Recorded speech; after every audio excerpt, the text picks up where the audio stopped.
I know what that's like. And I lived my life like that for many years. And then there just came a point where I was like, something's not working, something's got to give.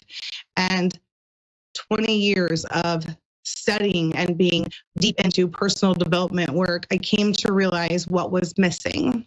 So when you look at the personal development industry on a whole, this is my belief and perspective. Let me just preface it with that.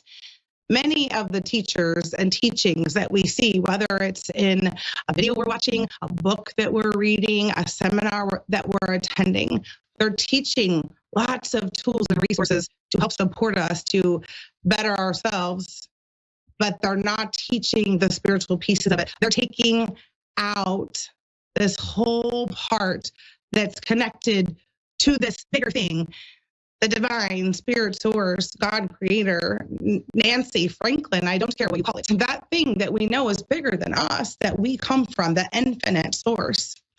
And it's really interesting because I just said, what am I doing? I was actually told I had to keep these things separate, that my self-care movement needed to stay on one space. And my teachings of psychic development needed to stay in another. And I'm like, one doesn't go without the other. And I've been trying to figure out how to partner the two, how to marry them. And I did it. And how did I do that? Well, I created a movement and a challenge called the 30 Days of Me, where you take 30 days of nurturing yourself and loving yourself through meditation, through affirmations, through visualizations and intention. And so when you intentionally take care of yourself and you intentionally ground into your energy and you intentionally focus on your self-love, you naturally become grounded into your energy, which allows you to become a channel to receive information. That's how we open and expand, especially through the process of meditation, which I teach in this class. So I'm having this 30-day challenge that I'm creating that I want to put out to the world as a movement, because what I keep talking about is, can you imagine for a moment, can you just imagine for a moment if the entire world started loving all of themselves fully, completely, and taking care of themselves and giving from a place of abundant overflow, like from their abundance, from their overflow? Can you imagine what would that feel like on a mass level? So I'm creating this movement, and I ran this challenge last year in July, and I got to witness people have the most incredible, amazing results. And I decided to run this again. Only I've gone through some more things in my own life that has prepared me and a next level experience. And I'm so excited. But tonight, I really want to dive into one of the biggest results I had from doing this, because I don't just want to invite you and tell you to come do it because you should. I'm going to show you what can happen if you do it. And I'm going to share with you tonight how I was able to shed 60 pounds wild in a year with ease. Okay. And people have been blown away because they're like, well, what is losing weight have anything to do with your psychic abilities? A whole lot. I discovered so much. So I'm going to talk about that right now. I'm going to kind of dive a little deeper into this and share some of my own experience that helped me level up for this challenge that I'm launching here on February 17th that I really want to invite people into. So I have called out 10 steps that I took to help me shed the weight. And before I dive into those 10 steps, the first thing I want to say is that we are powerful beings. And when we speak words, they hold energy, frequency, vibration. Okay. And if we're mindful of how we use certain words and pay attention to them, we can change everything. So I used to say losing weight, and I stopped saying that because to lose means to find it again. If it's lost, I can find it. Then I used to say release the weight, and I shifted out of that real estate background and understanding the definition of lease. I wasn't wanting to bring it back So I've shifted to shed because shed is gone. It's not here anymore. So I shed 60 pounds from January of 2024 to January of 2025, following these 10 steps. The first thing I did was somatic movement. In September of 2023, I attended a women's festival in St. Louis. It was just incredible. It was so amazing. One of the most powerful, life-changing experiences I've ever had. And at that event, there was an ecstatic, or also known as elevated dance, and I fell in love. I had been begging for some type of exercise that I would like. And what I came to realize was I didn't need necessarily an exercise program. I needed something that felt fun or that made me excited, that didn't make me dread it. And then I tried to figure out, why did I dread exercise? And magically, my little 7-year-old unicorn oracle, like walking oracle, shows up yesterday to show me why. Some of you, this might blow your mind. She told me that she's in first grade. She told me that at school, she has to run laps if they get in trouble. Personal development mom over here, who's always paying attention to our thoughts and how we respond or react to things and the energy around a situation and how we feel about it, immediately goes to, and the subconscious and how it stores it there, and then makes it keep leading it, goes to, oh, they're using exercise as a form of punishment, which creates this resistance to it. Oh my gosh, that's what happened to me. I suddenly was remembering how this was done to me in school as well. So imagine how we've been using laps and running and push-ups and pull-ups and physical, activity as a form of punishment to children over generations of time. Because this has been going on for a long time, right? This isn't new. This isn't something new. Did something, have to go run laps, right? Oh, now I'll do push-ups. But it creates this negative energy around it, causing resistance in the subconscious mind. So then when you're being asked to do it, you don't want to. So somatic movement is intuitively listening to your body and how it needs to move and what it needs to do, like just listening. And so I started moving in whatever way felt good for me. And it became just dance parties. I would turn music on and move. Sometimes I would turn on music that made me feel happy, and I would jump around and claim all of my affirmations as I did it. Sometimes if I was in a low and I was feeling sad and I needed to let go of some things that perhaps I was holding on to, I would imagine that I was letting it all go as I was moving. I would squeeze my arms and say, oh, I'm releasing any, or letting go or shedding any limiting belief projected onto me. Anything ever said that wasn't true, that I took on as my own to redefine who I was, that wasn't truth. And so during that movement, it's just letting go. During the movement, because it becomes almost meditative, you can receive downloads of information, intuitive hits, the intuitive hit to move a different way, listening. So it becomes a practice of listening to your body, which becomes a practice of trusting your intuition. So that's the first thing I did. The second thing I did is I recited affirmations every single day. There was one specifically that I always said, I am healthy and I weigh, and then I inserted my weight. So perhaps you want to do that. About a month before I hit the goal number, I was close. I was like, oh my gosh, I'm almost at the weight. I'm almost there. I was so excited. And then I remember writing the next affirmation, and I wrote a new weight. For the first time in my life, my driver's license weight and my actual weight were the same. Come on, y'all know that you have been lying on your driver's licenses. Like, I know you have, because I know I have. I don't know anyone that hasn't been lying on it. Like, especially us women be like, not telling the truth about how much we weigh. But I shifted, and those affirmations were said every day, every day, every day. I wrote them and I recited them.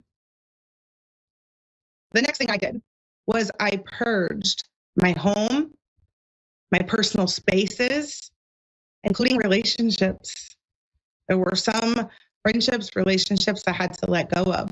But when we hang on to all of that, okay, it's energy, and we store it within the body oftentimes, especially females. We like to just store it in our hips and our arms and our backs and our legs and everywhere, right? We just store it everywhere. So we will hold on to our trauma. We will hold on to what's not serving us, or our experiences that were not fun. They just kind of reside in the body until we actually acknowledge that they're there, and we let them go. So during this purging process, what I like to mention is that take a look at your home. Look around. What closets do you have to clean out? What drawers do you need to? We all have a junk drawer, right? Clean the junk drawers out. If you have money to spend, go spend it so that you can welcome in more to come. Like if you're sitting there with gift cards that are like 3-4 years old and you haven't used them, go spend those. If you're blocking more from coming in, go spend them. But purging, when you're purging your home, because your home is often a reflection of what's happening on the inside. Not always, but it can be.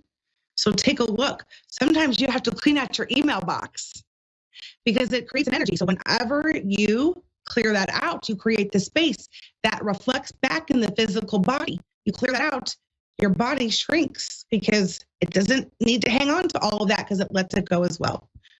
Number 4. I'm going to talk about number 4 and number 5 together. So number 4 is I envisioned eating healthy. I envisioned it. Number 5 is I envisioned exercising. Now check this out. Well, I talk about my little Oracle 7-year-old magical unicorn, Camille. She walks up to me in January of 2024 as I'm sitting on the couch with my other psychic friend. And she pulls a book off of my bookshelf, opens it to a certain page, hands the book to me and says, you need to read this, and then takes off running. So she's 6 at the time that she does this. And my other friend that's psychic says, you know, this is about to be some golden nugget she just dropped here. And she dropped a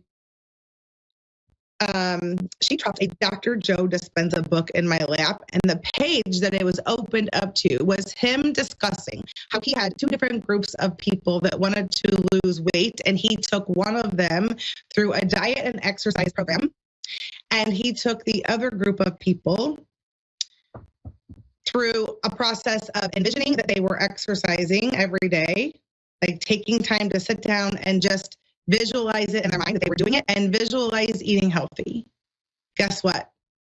The 2 groups had the same results. So I don't know if you guys have ever followed Dr. Joe Dispenza, but he is all things quantum, and I'm always fascinated and really resonate with a lot of what he says. So I'm like, you know what? Why not just try this? Like, what's the worst could happen? I don't lose any weight, right? Like, it's okay. Let's just check it out and see what occurs. So I began to imagine myself running on a track every day. I imagined myself running up and down stairs. I imagined myself in a gym lifting weights. I imagined myself doing push-ups, pull-ups, all the things. I imagined myself doing it. I imagined myself eating healthy. I would eat a donut and say, oh my gosh, this is the best strawberry I've ever had. I am telling the truth. I literally would do this. And I did this I keep doing this. I'm still doing it. And over time, though, what happened, here's what got super interesting. What began to happen was sometimes I would wake up in the morning, and even though I hadn't lifted weights, my arms felt like they had, because my body thinks it did it.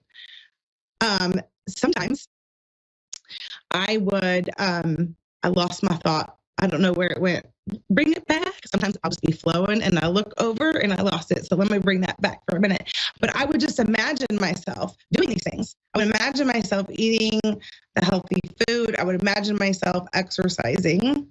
And what happened is I started to shift my eating habits. I didn't intentionally change them, but over time they changed.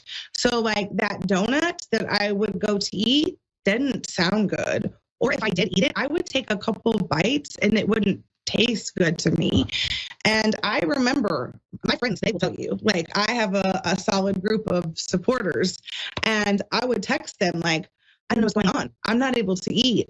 And I realized after about 6 months, it was like this reset that was happening inside my body, because I had been telling the subconscious mind for several months at this point that I like healthy food. I don't like these other foods, and I'm only eating these things. So it began to just change. And so I couldn't eat certain foods anymore. It just like went away, you guys. It was the most amazing thing.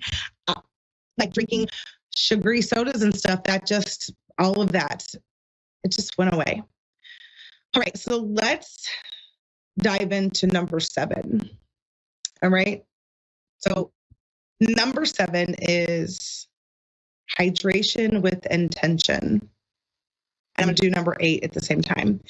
Number 8 is eating with intention. So hydration with intention, eating with intention. Now, when we think of religious and spiritual practices that have been going on forever, we know that prayer is often done prior to eating, but I have come to discover there's actually something about that.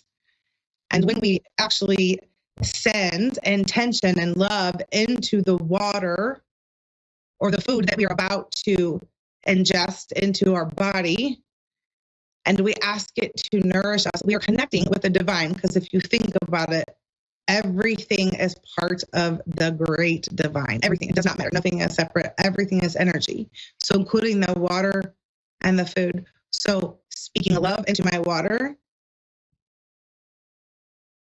asking it to nourish or provide me with the hydration that it's meant to, and then speaking love and intention into the food as well. So asking that food to give me the nutrients that my body needs to absorb what it's taking in that is necessary for me.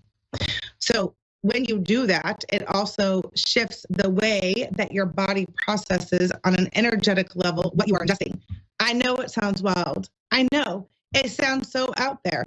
But however, I am a living proof of this. I literally shed 60 pounds over a year.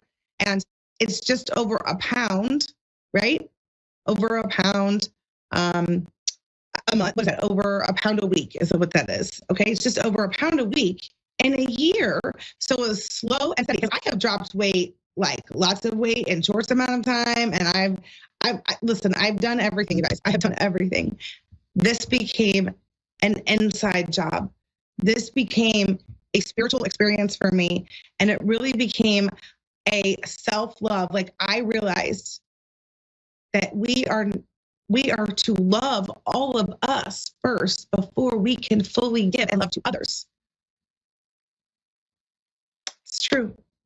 So the next thing I did, number 9, I did a 76-hour water fast. Now it was supposed to be like 72. I might have been 78. It was supposed to be 72. However, because of what time I started it and when I woke up, it was a 76-hour water fast.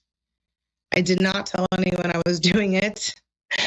That's such the SJ way sometimes, because I was afraid if I didn't finish it, I didn't want anyone to, I didn't want to have to tell anyone I messed it up. I wanted to see if I could do it, because 3 days on just water is a long time.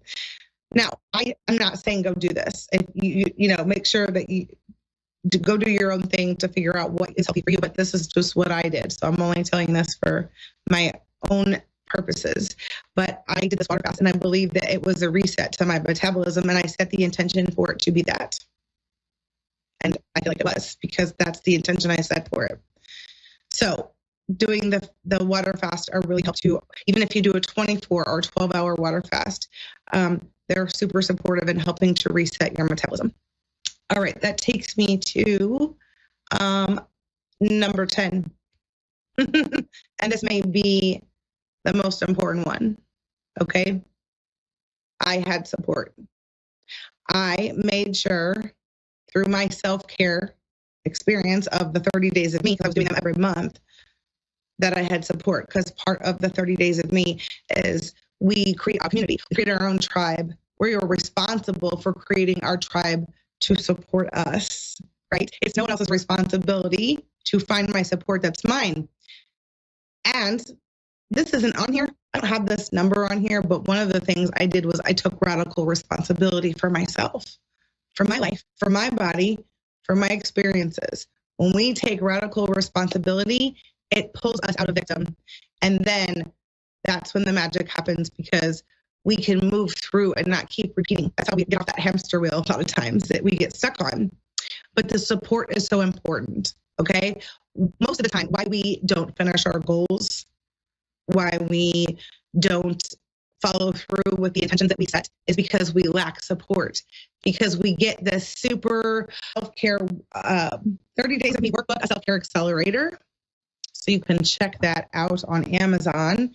And my purpose in that workbook is to take you through all the steps of practicing your self-care every single day. Now, some people can't get through all of it in one day. It's taken me years. I've been doing this since 2021. So, and I put it out to the world just last year with the workbook and the movement. And now I have some other things that are launching with it as well. So these are going to be super exciting. Definitely go on Amazon and check out the workbook. And then I'd like to invite you into my Facebook group, because in that space is where I share all of the extra details and all of the fun. So make sure you check out my Facebook group, which is, you could go to Welcome Your Woo with Psychic Sarah Jane as the group, or if you just go to my regular page, Sarah Jane Patton, you can actually get to the pinned post that's available that will take you, excuse me, that will take you to a link with all the information about the challenge that is coming up, as well as a link to the Facebook group. So you can get to all of that from my page. It's pinned, just take a look at it. So I definitely am creating a movement out of this experience. So please, if you feel called, if there's something that I said today that inspired you, if there's something that made you feel like it was a call to like check it out, just go do that, because those are your intuitive hits dropping in.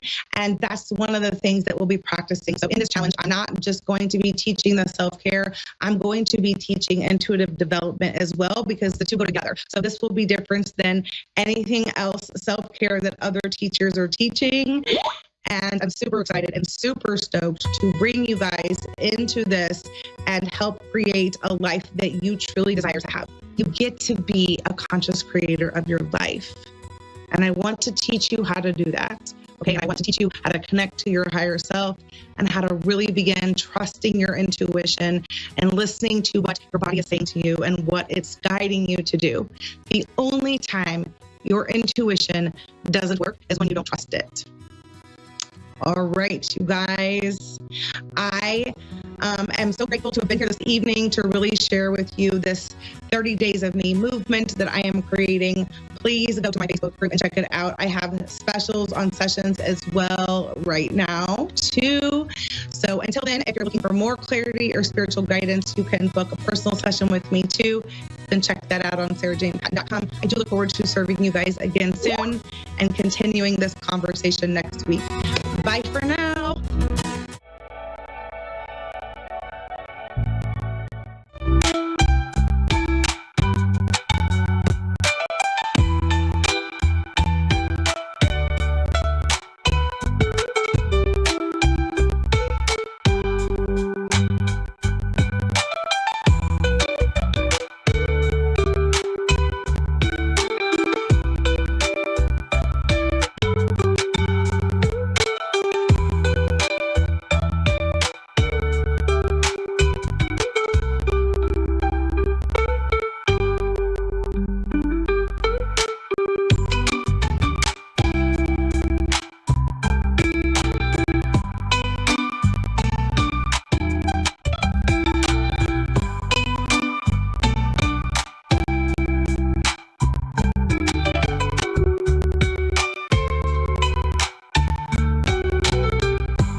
Psychic Radio. That's #1 Psychic Radio Network.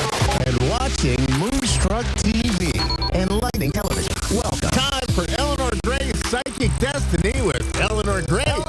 Live from GraysDestiny.com. Connect direct. In North America, dial 888-454-2751. In London, 203-519-2158. In Sydney, dial 02-8488-3147. Or online, contact us through our Facebook page. Facebook.com/Psychic Radio. AskOneRadio.com or Moonstruck.tv. This is Eleanor Gray's Psychic Destiny on A1R, the Ask One Radio Network. Okay, hello, hi there. Hello, everyone.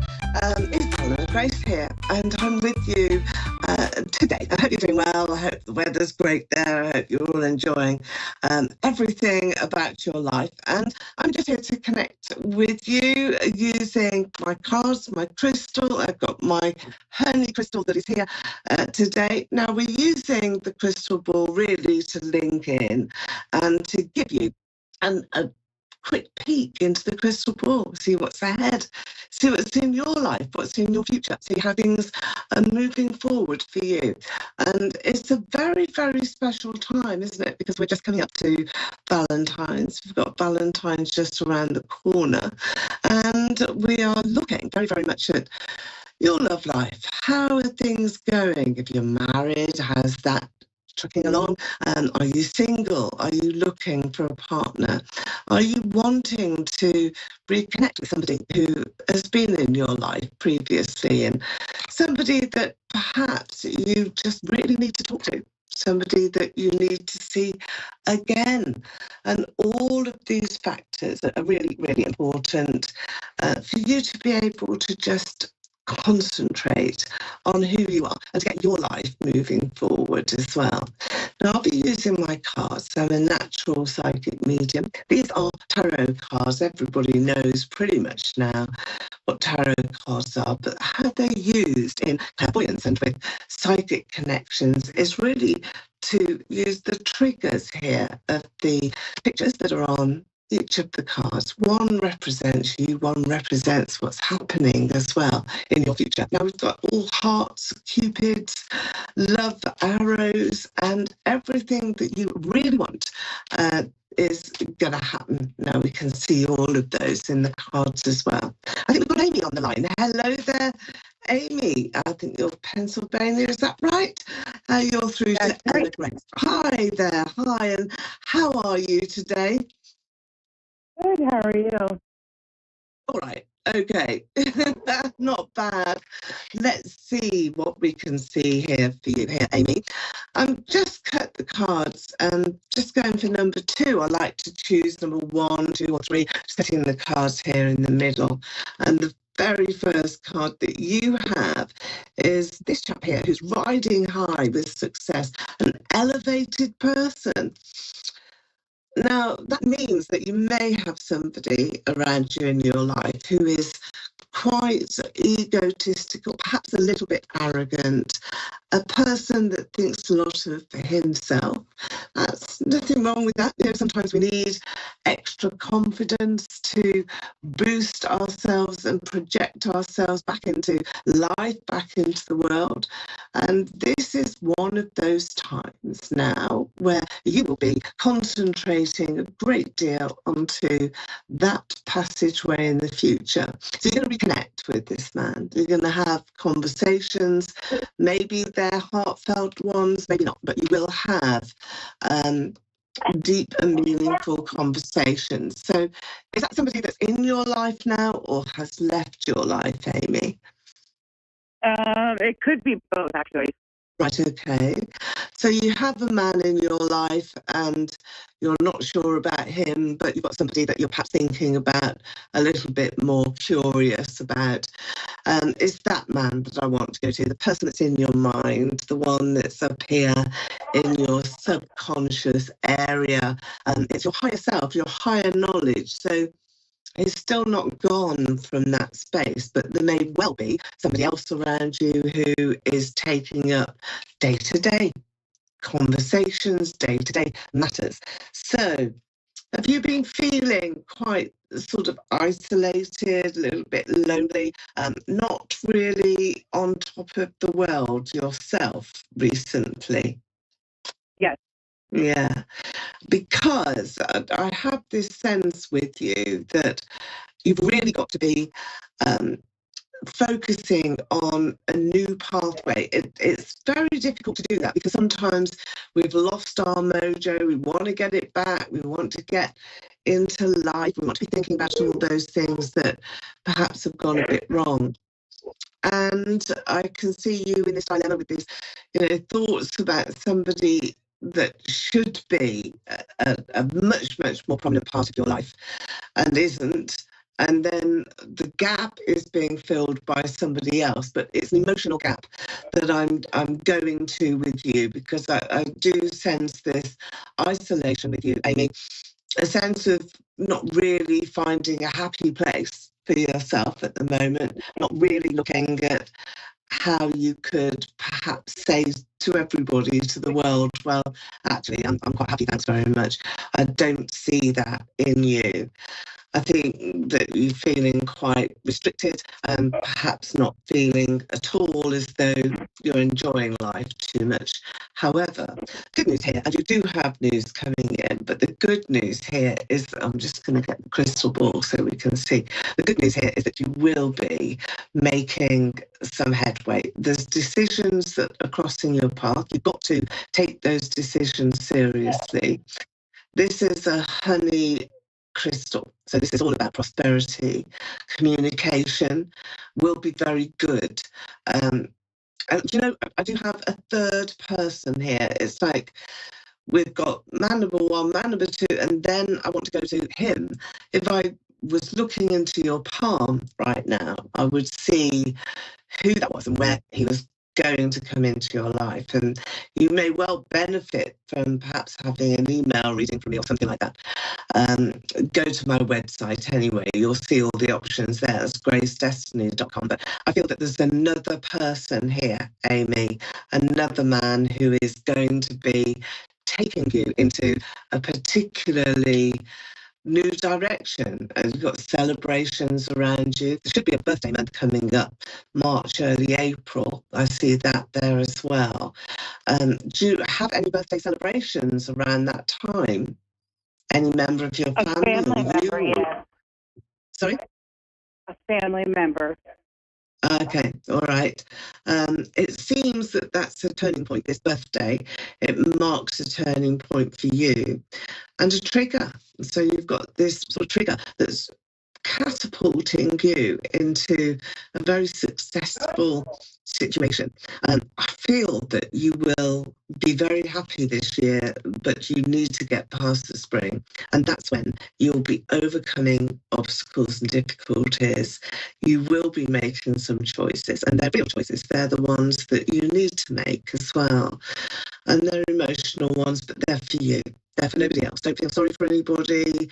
Don't take other people's advice too much. Close friends of yours don't know how we do this. If I were you, I would do that. No, we don't want any of that. You want to be quite singular in your approach for your own happiness now.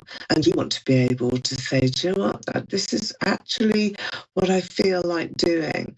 And then bounce forward. It's like you're on a diving board and you're at the top here and you're going to make this huge dive, but you'll enter that water safely, smoothly, without a splash. So it's a perfect synchronicity for you. It's a long word, isn't it? Synchronicity. I don't know if I can say that again, but anyway, that is there for you. The honey crystal. So you're being given here a prosperous future, but you have to make a decision.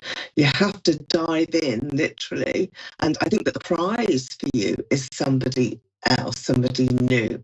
So out of this entangled sort of situation, you will find a new pathway that actually allows you that perfect harmony. First of all, though, you will go back to ex-partner.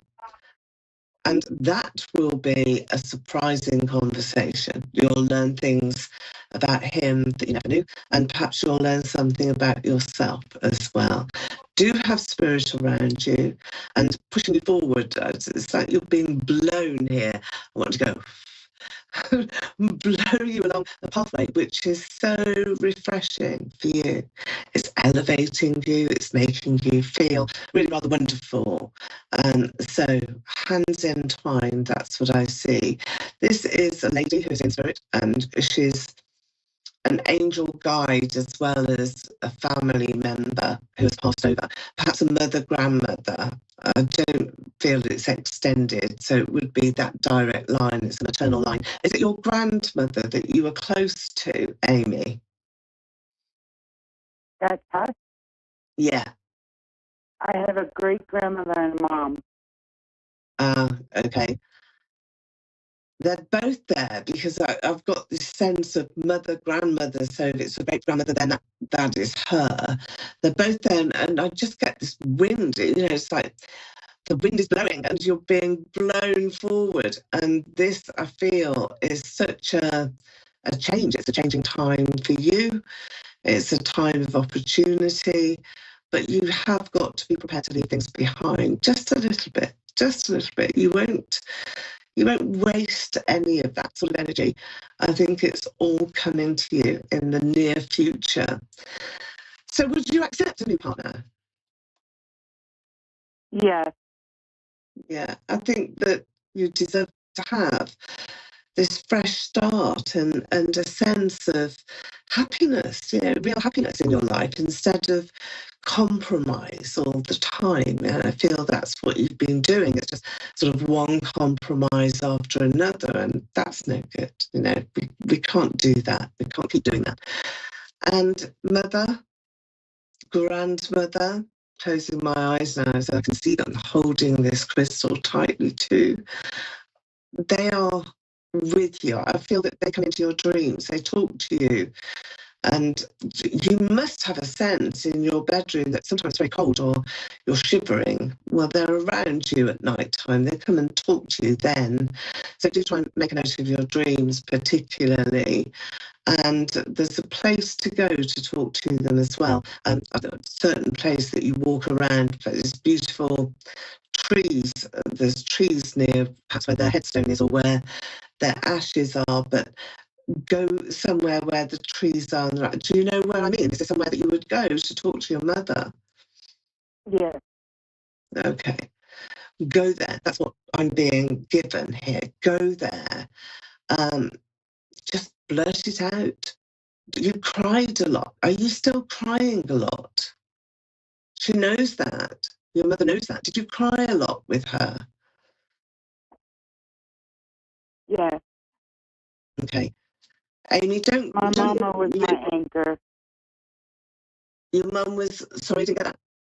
My mama was my anchor. Your anchor, yes. Well, when she passed, she could see the tears. She wanted to stop them. And she's good. She's in a place now where we go to when we're in spirit. So she's there.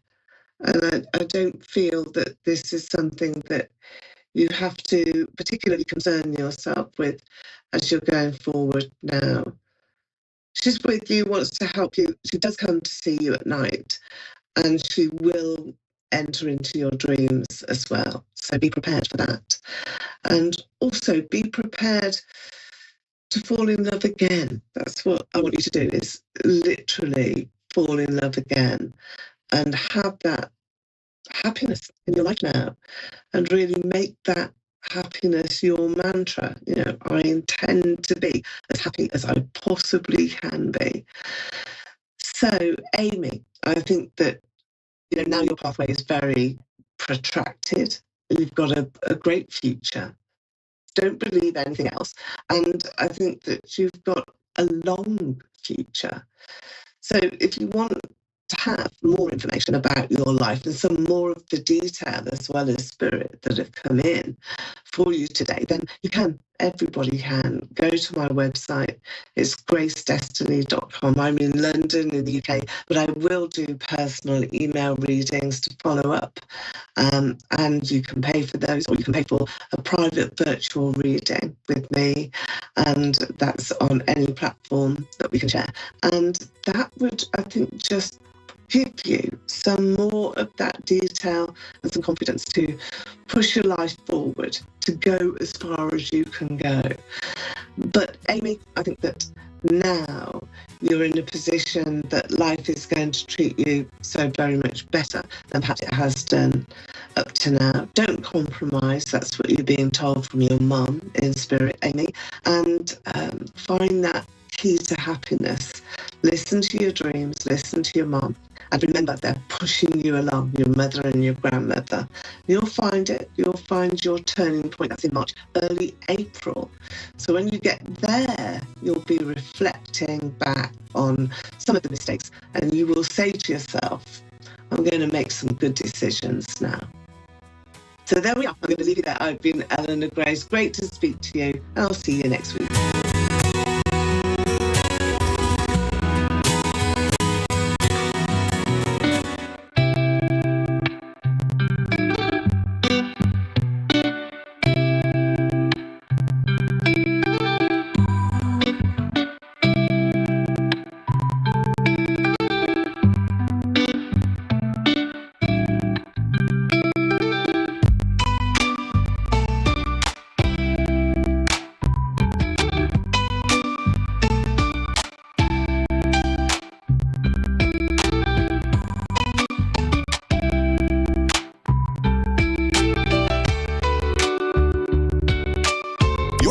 A1R Psychic Radio, Earth's #1 psychic radio network, and watching Moonstruck TV and Lightning Television.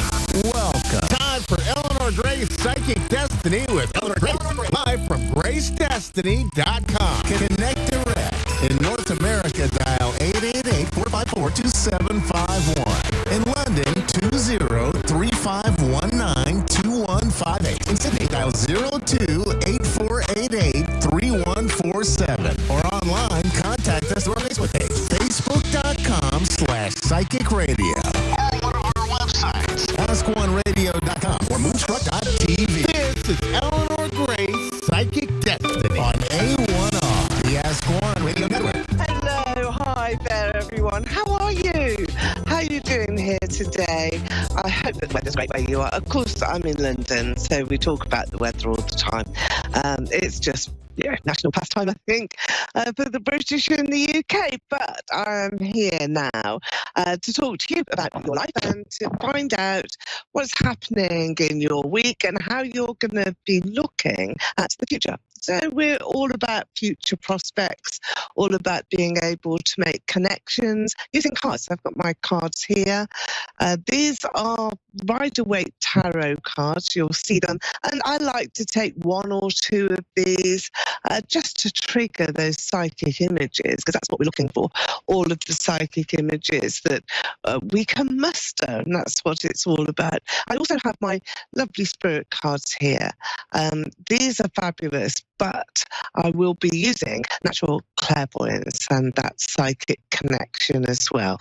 So it is very important for all of us to be able to perhaps just make sense of what's going on around us at this particular time, and how are we feeling? How is everybody feeling? And how are you making plans for the year ahead? It's 2025, we're here, and we are looking at a very different year for most of us, and hopefully a very positive one. So let me know about your plans, let me know about your issues that you're perhaps wanting to resolve. And as we're going forward, remember that we had all the planets aligned, didn't we, on Sunday? That planetary alignment has not been seen for something like 2,000 years, so a very long time. So that heralds a very different experience, I think, for all of us. And we're all going to be looking at what we can do for the best, how we we can make our own dreams come true and how we can help those as well that are around us. Now, let's just take a couple of cards for everybody. Let's see what is coming through. We've got the Queen of Swords here. That's a very powerful card. It's meaning that everyone around you should be a little bit careful about perhaps what you're saying. It should be just taking things in your stride, but it's a time to use that mind of yours. It's about being intelligent, being streetwise as well, and really trying hard to concentrate a great deal on those efforts that you really need to make. And we all do. We've all got to make lots of effort in our lives at the moment. And that is really trying to get the best possible outcome that we can. So, crystal balls is another area, another tool that I use, and I will be bringing in some cosmic orders for all of you. Cosmic orders are all about intentions. It's setting a plan, making a plan, having a goal, and being able to achieve it by really reaching out to those that can help you, but also reaching out to the universe. So sending out a big wish, the biggest wish that you can possibly ever make. And we will discuss that as going through our series, particularly for Valentine's Month. We're coming up to Valentine's in just a couple of weeks, and we will be sharing lots of tricks and tips as to how to set your love intentions, how you want to make everything rock and roll, really, in your love life. So that's a very important aspect that we'll be discussing. Lots of hearts and lots of love crystals and affirmations all about your lover and your partner who you want to attract to you. The Queen of Swords today is really saying, look, there's a strong female element that's around all of us. So that will be very prominent in the news, perhaps somebody who is making a big statement, an imminent statement about to happen. And you will also be finding that perhaps those close to you, you will be wanting to share some news or some positive suggestions to help others. So expect to see prominent lady with some difficult news being in the headlines over the next few days. And I think you might well find that that is really interesting. It's a very exciting time for all of us, I think. So what are you doing then? What are your plans for the new year? What have you got to set out now for February? So we're through to Emma in Winnipeg. Hello there, Emma. Hi, you're through to Eleanor Grace here. How are you? How are you? Oh, hello. I'm great. Thank you. Thanks for taking me. There's no problem at all. It's lovely to speak to you. Just writing down your name here. Emma, I'm connecting through to you, and I'm feeling very strongly that you've got a bit of an issue here with regard to wanting to speak to a partner. It's a relationship matter, but you're not really able to get your point across, or you're not finding your voice. Is that something that's happening to you at the moment? Yes, it would be similar. Yep. Is that within your relationship? Because this could well extend as well to your workplace, that there's something about the energy that's surrounding you that really means that you're not being understood too well. And that's not because you're not explaining yourself, it's because there's blockages really all around other people. And I think it's very frustrating for you, Emma, and that's something that you need to deal with and get rid of this misunderstanding energy as quickly as you possibly can, because it is really important that you've got everything right, that everything really does show as being powerful and positive for you, and not a difficult sort of problem. All right, let's just take another card here, and this is one for you. you're crossing over the water now. So this is, again, about emotions and about your feelings and about how you're going to cross over this big sort of divide that seems to have happened. And yet, none of this is your fault. It really isn't. I think that you have stumbled very much upon a set of circumstances that you can't really change, you can't do anything about. You're there, you're in life, you're dealing with the issues that are coming up. And I just don't see you being supported at all. And there's a battle that will come out of this as well. So I think you will have to speak your mind, be prepared. Do, Emma, for those around you not to agree at first and to perhaps challenge your words, but be consistent and continue with whatever it is that is in your heart, because I feel that that's very powerful, very important. You're moving on, you're moving forward, and that's your life, that's your destiny, that's your life path. It's a straight one. There's a very straight path in front of you, and one which you will not deviate from. This is wonderful. It's really a marvelous picture. So don't be disappointed at all with other people, because unless they're with you and unless they're following the same path as you, then really they're not going to contribute very much. And you don't need anybody to pull you down or to pull you back. Ace of Swords tells me here, this is what I felt when I took a random card at the beginning of the show here, and that was the Queen of Swords. And I feel that this is you. I think this was what is most relevant for you, Emma, that you've got to speak your own truth. You've got to say those words and get your point across. That's important. But then I do feel that you've got to be sort of saying, do you know what? This isn't working as well for me as it should. This is not where I want to be. This is not anything at all about how I intend now to go forward. So you're asking for love and commitment here. You're wanting to be shown affection. You're wanting to be shown really how appreciated you are.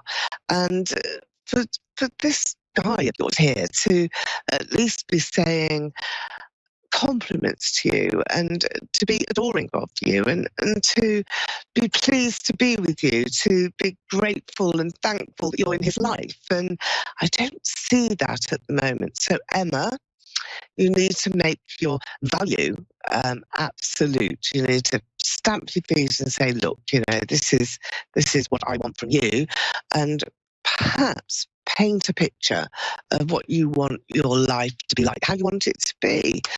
Where do you want to live? What sort of life do you want to have? What work do you want to do? What's the picture of you in 5 years, 10 years, 20 years' time? What sort of life do you want to have? And then bring it back, pair it back to today's existence, today's memories that you've made. And where is the happiness in your life? Where is it? This is supposed to be one of the happiest times now. You're young, you're in the prime of your life, and this is where you need it to count. You need it to really count. Okay, Queen of Cups here. You're going to get your wish, which is brilliant. That's exactly what I'm asking for you in the cosmic order that I'm doing. So Emma, will you do that? Will you actually take on board the challenge to say what's in your heart, what's on your mind, what you want to speak? What are those feelings that you actually have? How does that make you feel at the moment, Emma? That was definitely designating as a situation that I am presently going through. And I've actually sort of started that progress, like those steps already, probably a couple weeks ago. Oh, good. So, how's it going? Yeah. I mean, have you had that connection come back? I mean, what has been said? What's he actually? No, not yeah, yet. I thought. Oh, I thought that would be the case, because I do see him as being, I suppose, just stuck. Absolutely determined, I think, to just believe himself and his own ideas and not really to take anything on from what you are saying to him. And that is difficult because you have feelings here that run deep. I can see them. It's like a river that goes down. There's a big well, and you've got all of this emotion that's got to come to the surface yet. And I do feel that there are tears around you, and I feel that this is going to be perhaps how you just have to blurt things out, sort of crying and saying, look, I really need you, absolutely implore you to understand my situation, my position. I don't feel loved. I don't know where you're coming from. I don't know what you're going to offer me in the future, because I feel that you're being undermined, that there's criticism, perhaps everything you say is being repeated in a negative way. And it's not very easy. You want agreement. You want people who've got like minds to just say, hey, come on, let's do this together. And I think there's a battle, there's a power play perhaps between you. At the moment, he is the one that's winning. He's got the... Did you hear me? Yeah? Yeah. At the moment... Exactly. Yep. No, I feel like I've done all that and I've stepped back now, so... Good. Yeah. Good. Waiting for him, that's a tricky one. So you're going to have to do something else. And this is a situation that's emerging where you've got some very pleasant surprises, but you've got to take things away in order to get them back. It's a bit like, being trapped here and then suddenly being released and you're not really quite knowing what to do. And that's what I feel is the situation with you. But he will come around, and I think you've got to be even firmer with your plan and your approach to the difficult position that you find yourself in. You've just got to be firmer and be more resilient. But Emma, I feel that you're going to get your wish, you're going to take your own way. There is a lady with you in spirit, I have to tell you that. I want to go to an initial S, like a Sheila or Shanna. It's a sh sound. Shannon maybe, Sean. It's that sort of sound that I'm being given. And I'm also seeing a snake. So watch for that. Just watch for some deceit around your relationship, bit of a snake in the grass.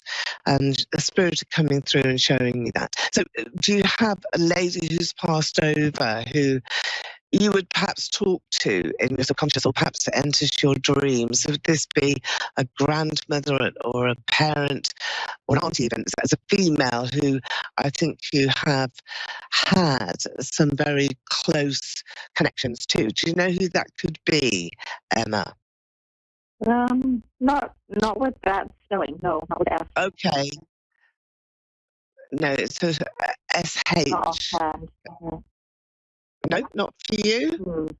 No, not that I can think of, no. Do you have a lady who's passed over, though? Do you have a grandparent? Yeah, yes, I have, I do, yes. But it starts with a P. Yeah, because what happens sometimes is that initials or names are actually shouted out to me or my guys or however I connect to that information, and it's a message for you. So it's not necessarily the name, although often it does come through as that particular evidential name. This is also a recognition that it's SH, maybe it's shush, but there's a snake as well. So there's some deception that has been going on. You may find the answer, because you are going to challenge until you get to where you need to be.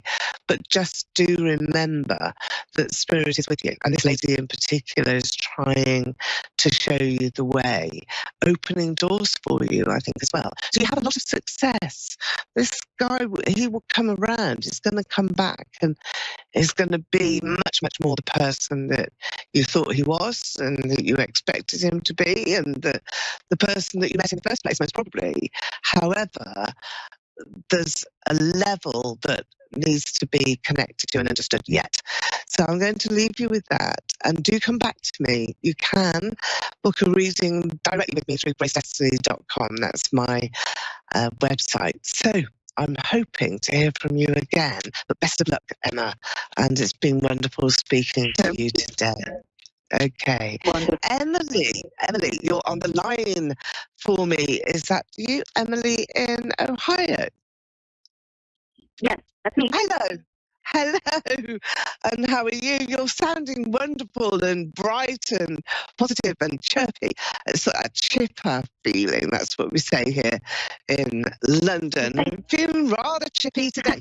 So I think that's you. And I'm just going to take a couple of cards here now, Emily.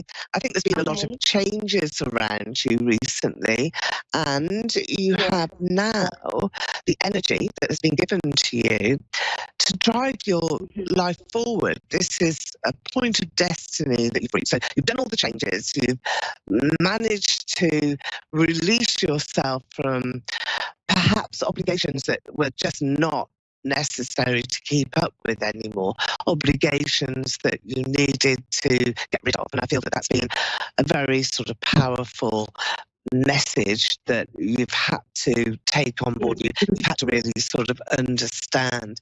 And yet I see a lot of balance and harmony now that is around you, and a time in which you will be making some very sort of powerful changes. Here we've got the card of Temperance. So changes have happened, balance and harmony has now come in. So you're going to be feeling great, really great. Let me see now. You've been wise, very wise woman. We've got the card of wisdom that's been around you. When you receive wisdom, it's not that you need any more. It's that you've accessed some of your experiences in life that have taken you to this point so far.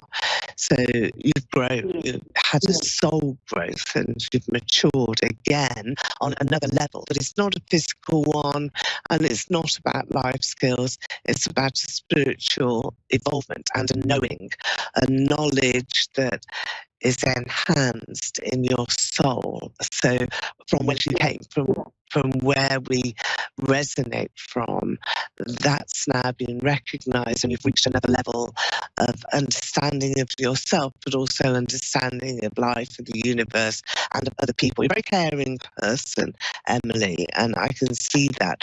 You've got many celebrations that are here. Do you have a birthday coming up soon? Because I feel that there's a birthday party. I see a birthday cake here. Is that you, or is that a friend that you're going to?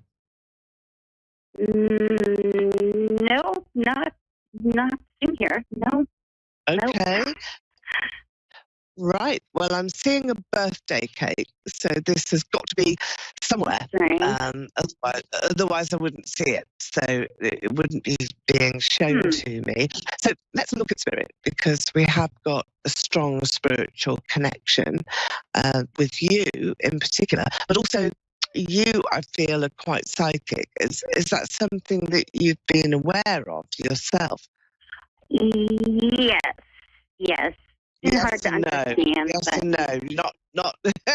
You're probably just a little bit too shy, aren't you, of wanting to admit to some of those skills that you actually have. Do you have quite vivid dreams, and do you remember your dreams? Because I have to give you this birthday cake. It wouldn't surprise me at all, not in the least, that you're going to receive an invitation very soon to a party at somebody's birthday that is around you. And I feel that March is the month. But let's look at spirit as well, because there are 2 or 3 different souls in spirit that have come forward here. I mentioned in my last reading that there's an S and an H and there's a shush, and that's like a Shannon or a Sean. I'm not sure if you can connect with that person, because sometimes it's just come rushing in. We have to find who they are for here. So do you have any connection to that sound of initial? The sound of what? It's a sh sound. It's like shh. That's the sound that I'm here. Yeah, like Shannon or Sheila or Sean. No? You mean a name of someone? Is that what you mean? Or a name? Yeah. If not, don't worry, it's not for you. I shall ask the spirit to pass. Sorry? Hello? Hello, hi, I'm here. Okay. I don't know what happened. No, okay. All right. So moving forward, we've got the soul and spirit that's around you. It's a lady who's wanting to really make that connection with you. I'm going to give you those two initials as well, the S and the H, because they're important around you and around spirit. But there's a door opening here, Emily, and you will be making, I think lots of gestures at the moment. So lots of people are wanting to connect to you. You're having a lot to do. You're very busy. Have you started a new role? Is this something at work that you're doing, a new project? Because there's lots and lots of attention-seeking sort of notices that are around you. So other people want to get a hold of you. They want your opinion. They want to know what you're all about. And there's also a new person that is here. Have you just met somebody new? Is this in a relationship for you? No, there isn't a new person.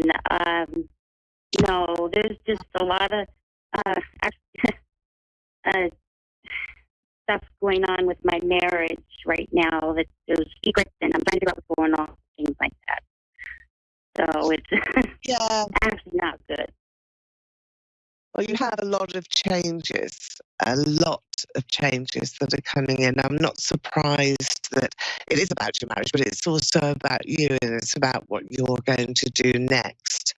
I do see Spirit who is sort of giving you this big push here to be quite dynamic and to take things on. And you have the Orca. I mean, this is just about, you've got to rely upon that inner strength, and you've got to sort of swim your way out of this situation and put yourself in charge. I think that you are going to meet somebody who's quite significant, quite important. It's an important man who I feel is right in front of you. It's sitting in your future path. I see lots of time and lots of, well, I suppose it's many, many moons in the future for you. So a long life is there. You've got a long time to live, and this is an important time of change. So you really do need to decide on what is important for you, Emily, and how you're going to make a difference to yourself. There's money coming in, there's work coming in, there's a new role that's coming in, and you need to make absolute sure that that's for you and it doesn't go elsewhere. I feel as though funds and all sorts of property and assets belonging to you seem to have just drained away, and that you haven't got very much left. Is that true? Is that something that you've actually had to deal with? It's very unfair if it is. Yes. I've been trying to keep it under control over the years, and it just, it's been a problem. I think you just give up, don't you? You just sort of feel, well, there's nothing I can do. I can't keep confronting this, and there's very little that I can make of this situation. And I'm sure that you have felt so many times that if it was just you that you were looking after, and if it was just you that you could then make sure that you've got plenty of savings, that you chose to spend money in the right way, and that you could live your life with freedom and with some independence as well. And that is what I feel is the next stage. You've got the grasshopper here. The grasshopper is a spiritual card. It's sort of saying to you, you're going to jump on, you're going to move on, and that's going to be a very powerful experience, and a lovely one as well. And it's an experience that I feel is necessary. So you need to do this. You need to think, yeah, okay, it is time now, isn't it, really, for me to take my next step forward, for me to be able to say, hey, I've just about had enough of this. I don't want any more problems. I don't want any more difficulties. I don't want to be in any sort of difficult situation. And that way, I feel that you really do have the chance to jump forward and to illuminate your life. And that's what you will do. I do feel, Emily, that you're being helped by spirits, and even though you couldn't identify perhaps the initials or that sense of spirit today, do not fret about that, because evidence isn't necessarily always what's needed, but be aware that you have a spiritual presence around you to help you and to bring fortune to you and some courage, and that's what you need. It's been wonderful speaking to you, Emily. Do come through to me if you want to and book in. You can have a reading with me, or an email reading as well. My website takes dollars too, so it's gracedestiny.com. I shall be with you all next week on Tuesday at the same time. And in the meantime, have the most wonderful week and try to be as helpful as you can to those around you. Live a light, and I will see you soon.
Psychic Radio, Earth's #1 psychic radio network, and watching Moonstruck TV and lighting television. Welcome. Time for Soul Star Connections with Azrael.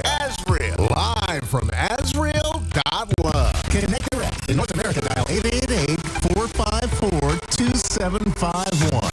In London, 20-3519-2158. In Sydney, dial 02-8488-3147. Or online, contact us through our Facebook page, facebook.com/psychic radio.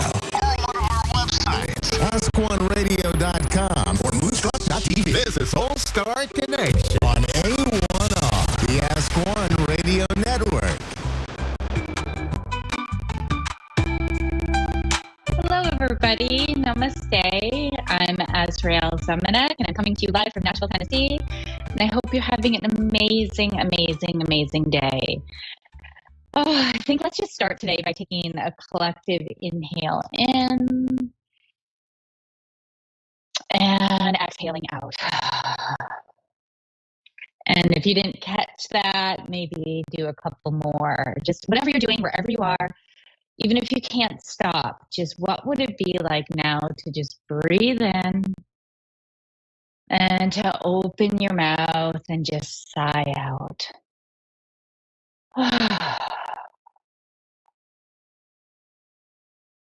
Notice what you're holding on to, and notice what might be better left to go, right? Where can you just hand it over to your body, hand it over to the universe, and give yourself permission to be here now? One more breath.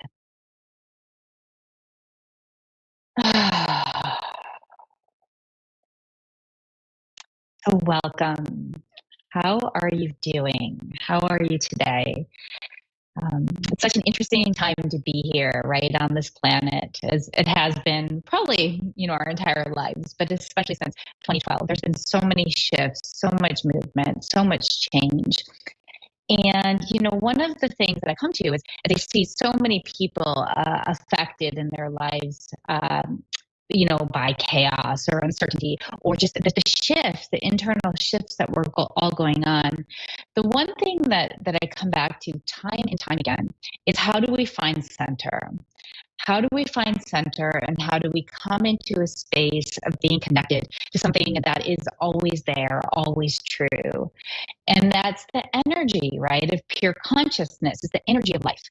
Now, as human beings, we have so much. We have so much stuff, right? We have so much that we move through. There's so much that we experience that is uncomfortable, that pushes us out of our safety zone, that pushes us out of boundaries, right? Sort of like our whole life is like, well, if only I do this, if I go here, then I can feel safe, then I can feel settled. And so what if that if only never happens, right? Or what if only happens, and then there's something else that we if only have to do, and then we can relax, then we can feel settled, then we can come into that space, right? And so today I really wanted to talk about the importance of finding center, and the importance of embodiment, of grounding into our fields, into our body, right? And what are some sort of tools and tips that we can do to do this and to find this? Because when life is swirling around us, right, activating our past cellular traumas, our past life traumas, our current traumas, right, how do we move from that place of center? And as I mentioned in my last show a couple of weeks ago, it's when we have these abilities as light workers, when we have these abilities to connect to something so much more and so much bigger than just our physical lives, our physical bodies, we have the tendency to go up and out. We have the tendency to escape, right? And I don't call it escaping when it's happening. It's amazing to go on our journey with the stars, right? It's so cool to be able to tune into auras and chakras. It's beautiful to be able to connect with unseen. And yet, sometimes it's also a lot easier than finding that center, right? And so then we get pulled into different emotions or picking up other people's emotions, being too empathic, right? Carrying too many people's stuff. And so what would happen if we could have a strong ground? And what could happen if we could find peace in the midst of whatever is? And that whatever is really is our human condition, right? So the importance of grounding cannot be understated. In my Qigong practices, in my Ayurveda practices, in all of my energy practices, my somatic practices, one of the key things is coming into the body temple. It's coming into a space where we can connect with ground, where we can find the earth. And the bigger our reserve and our receptacle of earth is, the more then we can actually expand out to heaven. Not only the more can we connect with all that cool stuff that we like to connect with, but the more we can also feel centered when doing it. The more we can be at peace and be in flow. And the more that we can not take on the collective chaos or the chaos of other people's stuff, opinions, beliefs, fears.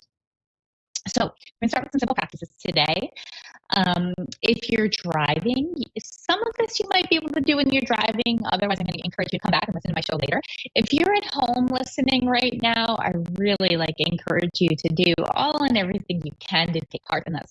And one of the first things that I'm going to talk about and teach you is a mudra called Mushti Mudra. And what I'll do is I'll find this show later on the website or on Facebook, and I'll put the link for this mudra in so you can actually get a picture of it if you're not watching. And this is a really, really gentle mudra. So what's a mudra? A mudra is a seal. It's a way that we can hold parts of our body or parts of our experience in the human body. So it can be with our eyes, it can be with our mouth, our tongue, or it can be with our hands. And for purposes today, we're going to work with a hand mudra. And what we're going to do is we want to remember that all of these fingers relate to different elements and they relate to different energies. So in Chinese medicine, the thumb is earth energy, and in Ayurveda, the energy of thumb is space. And so basically what we're going to do is we're going to bring that thumb into the center of our palms, and we're going to curl our fingers around the palms. And we're not going to squeeze them tightly. It's not tight. It's just a soft connection.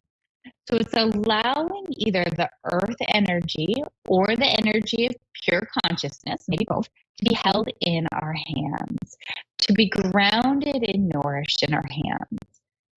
So this is something very simple. We just make a fist with our thumb inside, and we rest our fists on our lap. Just take a moment. Might feel good to take another big, beautiful breath in and to just sigh out.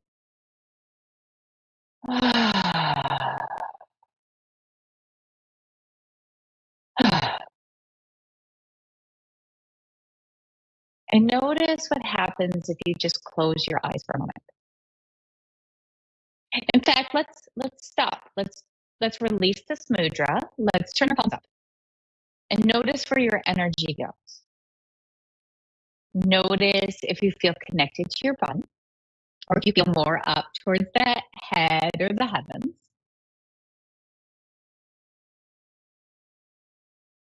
And then go ahead and make those palms. So we're going to make those fists, thumbs into the palms, and just wrap your fingers gently around the thumb. Palms on your lap. Close your eyes.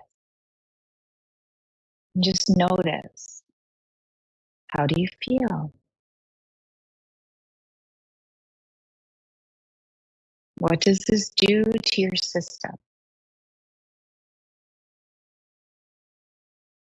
This is something very, very simple that you can do anytime. You can do it when you're watching a show. You can do it if you're a passenger in a car.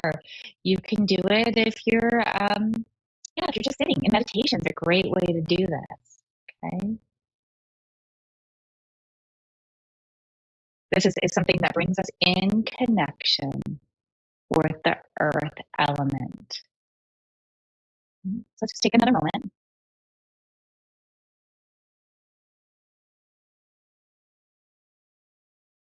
Beautiful. So you can release that and just rub your legs a little bit. Shake your body a little bit. Oh, in fact, that's a good thing to do.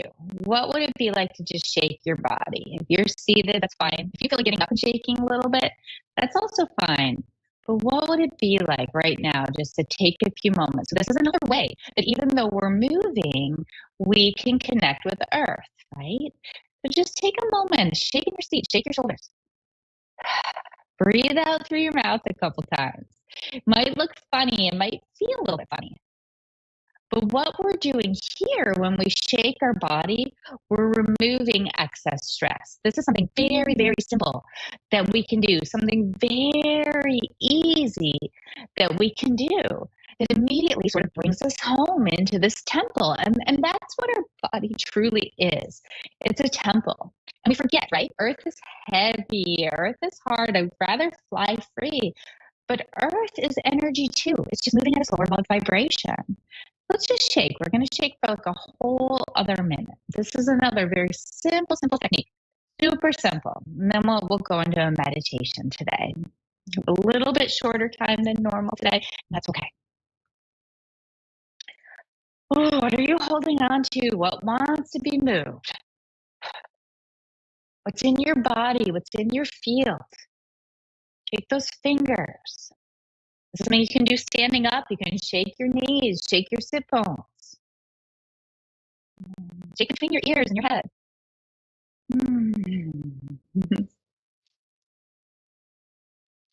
Your collar, and you're like, oh, I really want to call. I really want to get in. Shake that excitement out. It'll help you feel more grounded while you wait. Take a big, beautiful breath in and stop. Sigh out. Notice how you feel. And then gently and slowly close your eyes. And for those of you that are driving, you can definitely take part in this meditation. Just don't close your eyes. I want to start by bringing our awareness to our root chakra. This is the area, the base of our spine, the pelvic floor, lower genital area. You can imagine just dropping the tail down from your tailbone all the way down to the earth.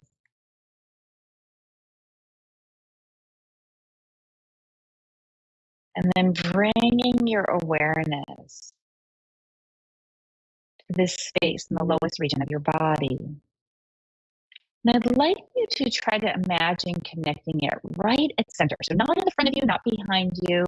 Maybe it's flowing out that way, but right at the base of your center. If you had 7 balls stacked on top of themselves through your spine, these chakra centers, where would this first one be? And that might mean you have to adjust your seat a little bit.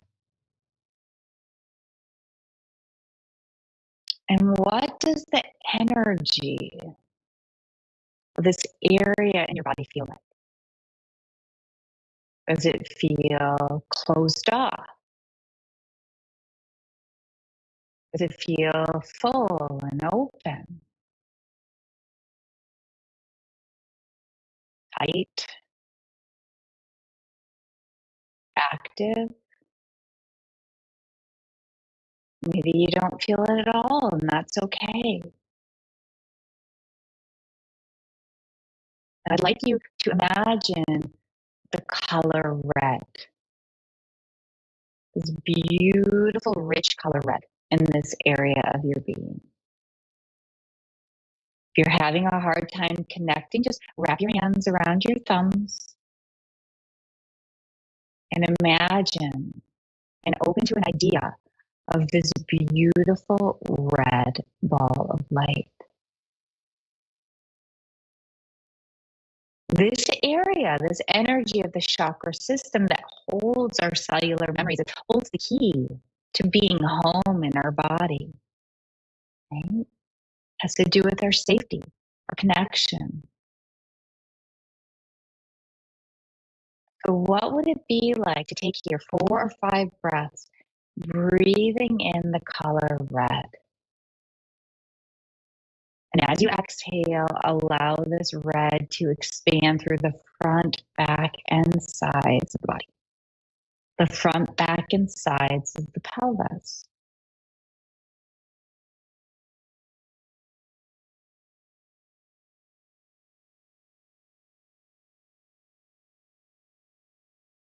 You can imagine this red any color you like, and if a different color is coming, that's totally fine. And I would encourage you to find those beautiful Mushti Mudra. Find the fists. Breathe in and allow the red to expand through your entire root chakra. This chakra is called Muladhara chakra, Muladhara. And it is the seat, our seat of being in this body. It's the first chakra that was born in us, the first that was created. And one more breath.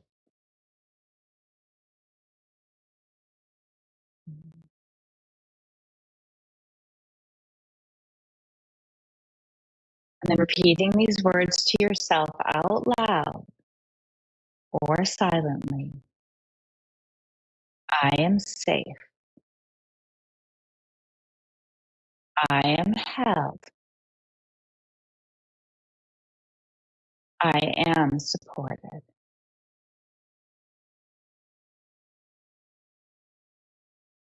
I am safe. I am held. I am supported.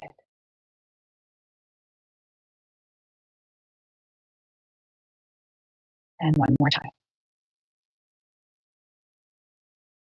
I am safe. I am held. I am supported.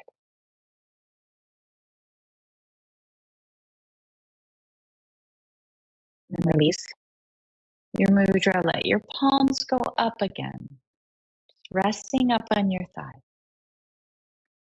Bring our tongue to the central space at the roof of our mouth. And let's invite our being to be open to receive any of the gifts from our guides or from heaven that are wanting to come in.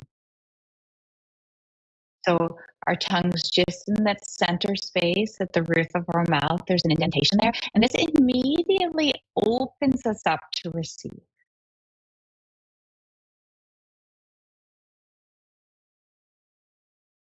Take a moment and feel the stream of divine heaven light moving through you.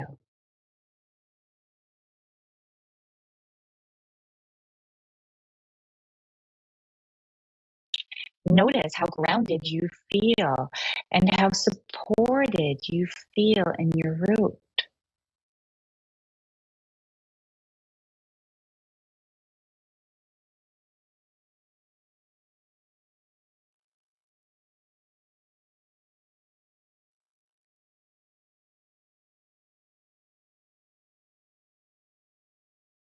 And feel the power of this sacred medicine coming in to nourish you from the stars.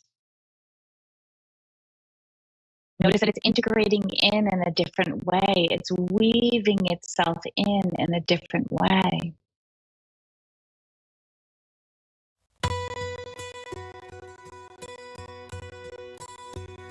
And then gently open your eyes. Bring your palms together and allow them to rest at your heart, finding this balance between heaven and earth. And know that that is what you are. And And in the coming weeks, the coming shows, I'm going to explore more about energy and energy work and practices and things that we can do to be grounded and to be open. So I thank you all so much for listening. I'll try to remember to post the link to that mudra, Vishti mudra. And I wish you the most beautiful and wonderful day. May all your dreams come true. Namaste.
You're listening to A1R Psychic Radio, Earth's #1 psychic radio network, and watching Moonstruck TV, Enlightening Television.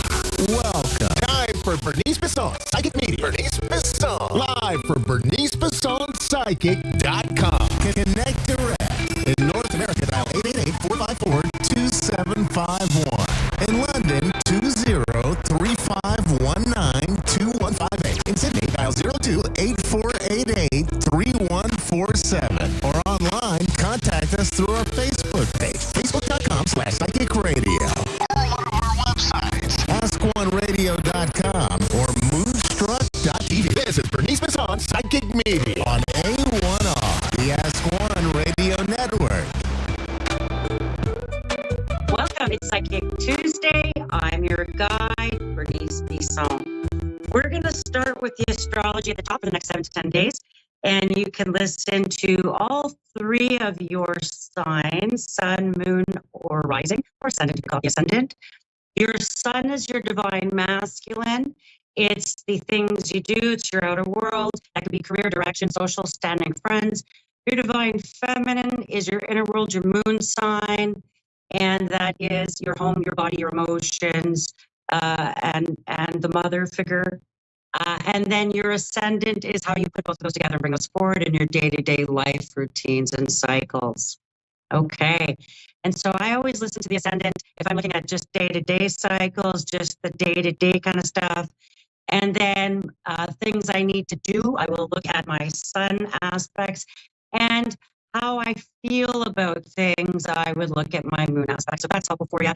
And there's lots of great websites. Cafe Astrology is a pretty standard website where people look up their natal charts. So, and they have many different platforms to which they cast natal charts, and you can choose to which you do. I work with traditional Western whole house astrology, and I do like asteroids as well. So let's get started. Aries, sun, moon, rising. We're going to start with our Aries. And this is a time you're getting yeses. I know, right? I know. And you're going to start to get some yeses. And this might be a time for you to prepare between now and April. Now in April, with some of these yeses, there could be a flurry of activity, things you need to take care of, details of things. But you can be getting some pretty good yeses, and you could have you could be very satisfied with agreements reached, contracts reached, news coming in about finances, contracts, new realities. I feel like as much as we have some really tense aspects, this next 10 days, there is intensity. Well, I know, and I feel like we hear the rumblings in terms of earthquakes around the world and things like that. So it is kind of a tense few days, but remember to be peaceful and empathic, and remember everyone is going through it. Everybody, every single person. And so, Aries, you're going to have some reasons to celebrate. And although there could be a feeling of pressure or tensions that deadlines, finales, finalizing, because everybody, in some sense, all 12 signs are all finalizing some details in their life and really being forced or moved or urged or inspired to move forward. So here we are. And you could have the helpers put into place. You could have papers to sign, details to take care of, things to take care of, Aries. And I feel like the proof is in the pudding. The evidence is there. The facts are there. The documents are there. It's really now a reality for you to move forward. But endings will bring celebrations for you. And take some time to decide what some of these new beginnings look like for you, Aries. Okay? Okay. All right. Now we've got Taurus, Sun, Moon, Rising. Our Tauruses. This is a time that you could realize how privileged you are. You could be really exercising your gratitude, how to be grateful, how to feel your crown, feel what you deserve, know what you deserve. Don't let people discourage you. People, sometimes even when they're trying to help you, could be throwing out words of discouragement instead of wisdom. They could disguise it as wisdom, but, they're not helping you move along.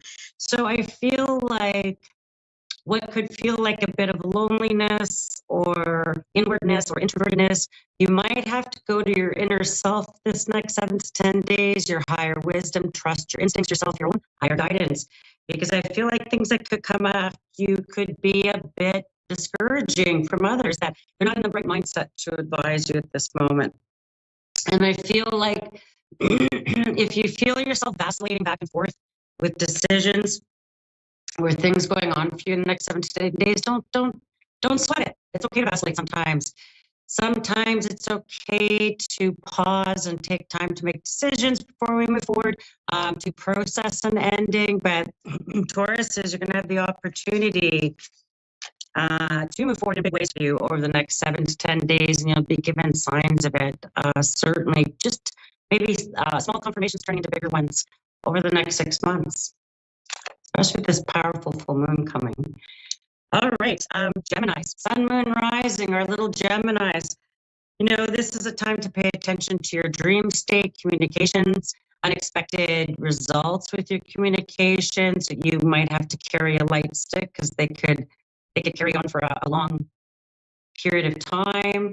Things that you say now could still carry weight in 6 months from now. You could be really thinking about.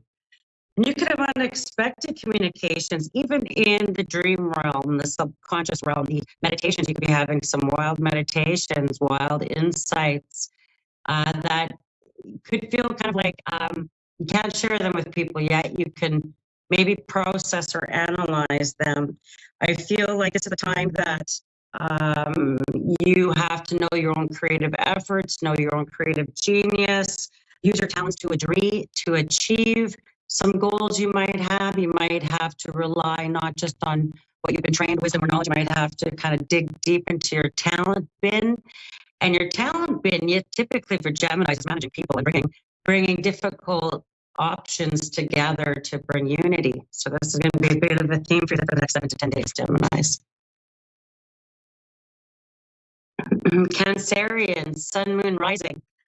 Excitement. I feel like there could be excitement in the air for you, Cancerian. Like you could finally get the right circle of people around you, the right helpers, the right people who walk into your life, who make things happen for you. And sometimes timing, effort, and friends, that could come up for you in funny ways. And that this could be a time where you're going to go through a bit of revolution, reconstruction, renewal, really looking at what you valued before, what your goals were before. And you could be thinking in different ways. You could be thinking about, who am I in this? Is this really meeting my needs, goals, and direction? And that this is the time that you can refuse offers. You can refuse people at this time. You can refuse things that come up. You could feel a bit mysterious. You could feel a bit like a pot stirrer. Maybe you're going to feel like a pot stirrer. Maybe you feel like dropping truth bombs places and and just to see where people stand, to see where people are at. And I feel like you've got your marching orders, you've got your own sort of directive or agenda or what you're wanting to do. And I feel like just take just like a little crab, just sort of get focused and bring this into your shell and move it forward for yourself right now, because it's about you. So people might need to go on the back burner, and you might be very focused on how you can get forward right now. And yeah, I think you're going to have help coming out of the woodwork there, little crabs.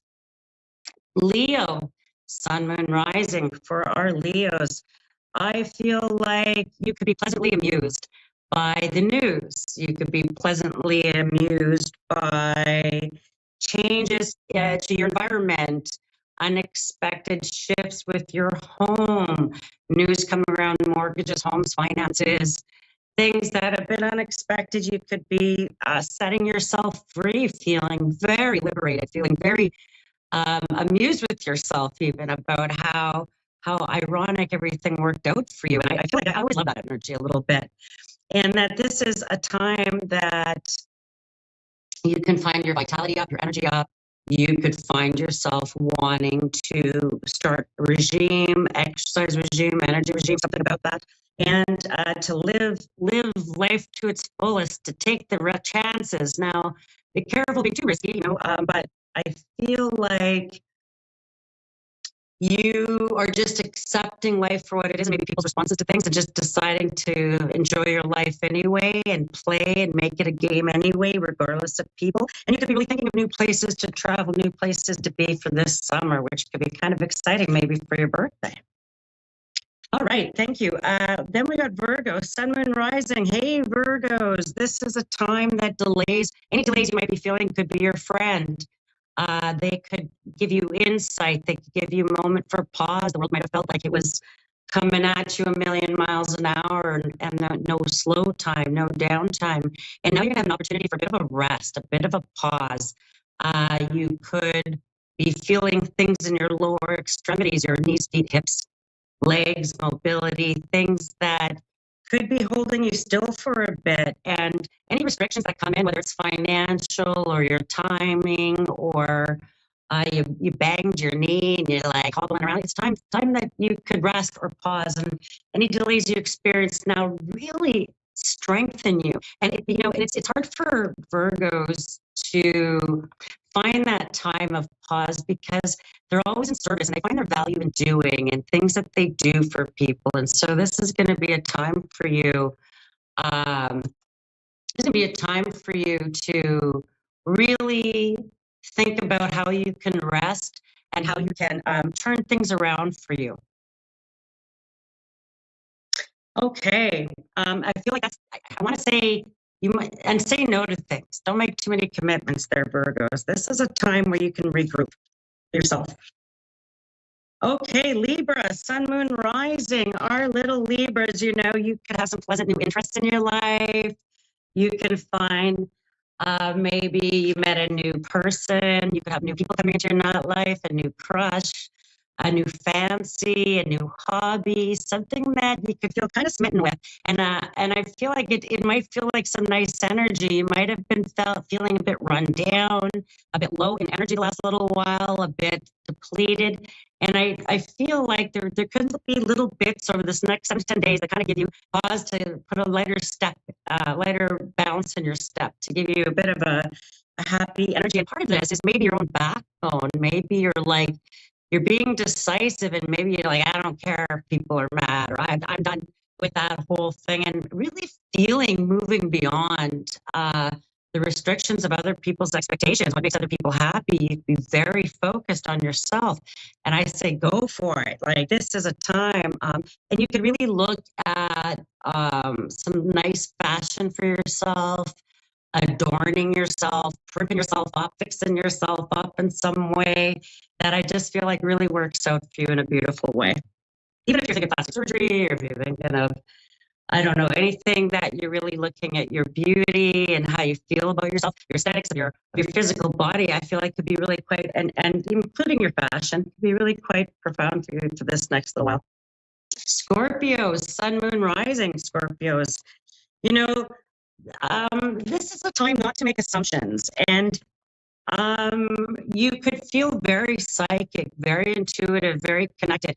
Be careful with that, not to make assumptions about it, meaning that you might feel like, oh, they should know that already. Oh, they should be aware of this already. Doesn't everybody know what I'm feeling? And I feel like maybe you might feel a bit out of step, misstepped a bit, hermity, a bit hiding at home, a bit, and that's okay. I feel like you might be really sensitive to any forms of harassment or road rage or people coming at you or the general population, general public, anything like that could grate you a bit, And I feel like as much as you want, you can be very gregarious with your friends, in social circles, where you're liked and admired. You could feel liked and admired, and you can also find maybe a few feathers to put in your cap at work. There could be some things you'd be quite proud of that are coming your way. So that energy could feel good. Just remember, the general population could feel a bit frustrating and that you're a bit out of step. So this would be the time not to react. And this is the time not to worry or waste your time with false impressions or assumptions about anything. I feel like let them. If they want to be weirdos, let them be weirdos. If they want to, whatever, don't. It's not yours to own. It's not yours to carry forward. This is really kind of a time that you can maybe enjoy some benefits through what you've been working on, projects you've been working on. Sagittarius, Sun, Moon, Rising, our little smadges. And this is also a time where you need a backbone with things, Sagittarian. You need to take charge of things, maybe in house, home, mortgages, commitments, things that require your signature, that they could be on your plate this next 7 to 10 days. You could be looking at signing your name to all kinds of commitments that will bring you forward in a lot of ways, Sagittarians. And this could be financial commitments, relationship commitments, business partnerships on some sort, but I feel like you're feeling very personal about this. And there's things around turning over a new leaf. You could be really thinking about turning over a new leaf for your day-to-day routines, hobbies, what you're doing. You could be really thinking about starting new things around that, new projects, new endeavors. I feel like it's kind of an exciting time next 3 or 4 months on anything you kind of are looking at beginning in terms of side hustles, hobbies, things that you find real joy out of, leagues even. You could be thinking about upcoming spring or summer leagues. So there's some good stuff for you there, Sagittarians, in terms of play and hobbies and things like that could bring you some satisfaction. Capricorn, Sun, Moon, Rising. Hello, Capricorns. Boy, this is your time of harvest. This is your time to, if you've put your name in before, or you were waiting for a call, you're waiting for a letter, you're waiting for an answer, I feel like next 7 to 10 days could be your time for getting some cycles completed, some finales, some answers. And I hope they're good for you. I hope they're good answers for you. I hope they're the ones you've been waiting for. And they could be very symbolic blessings showing up for you. You could find lots of symbology in life and things going on around you.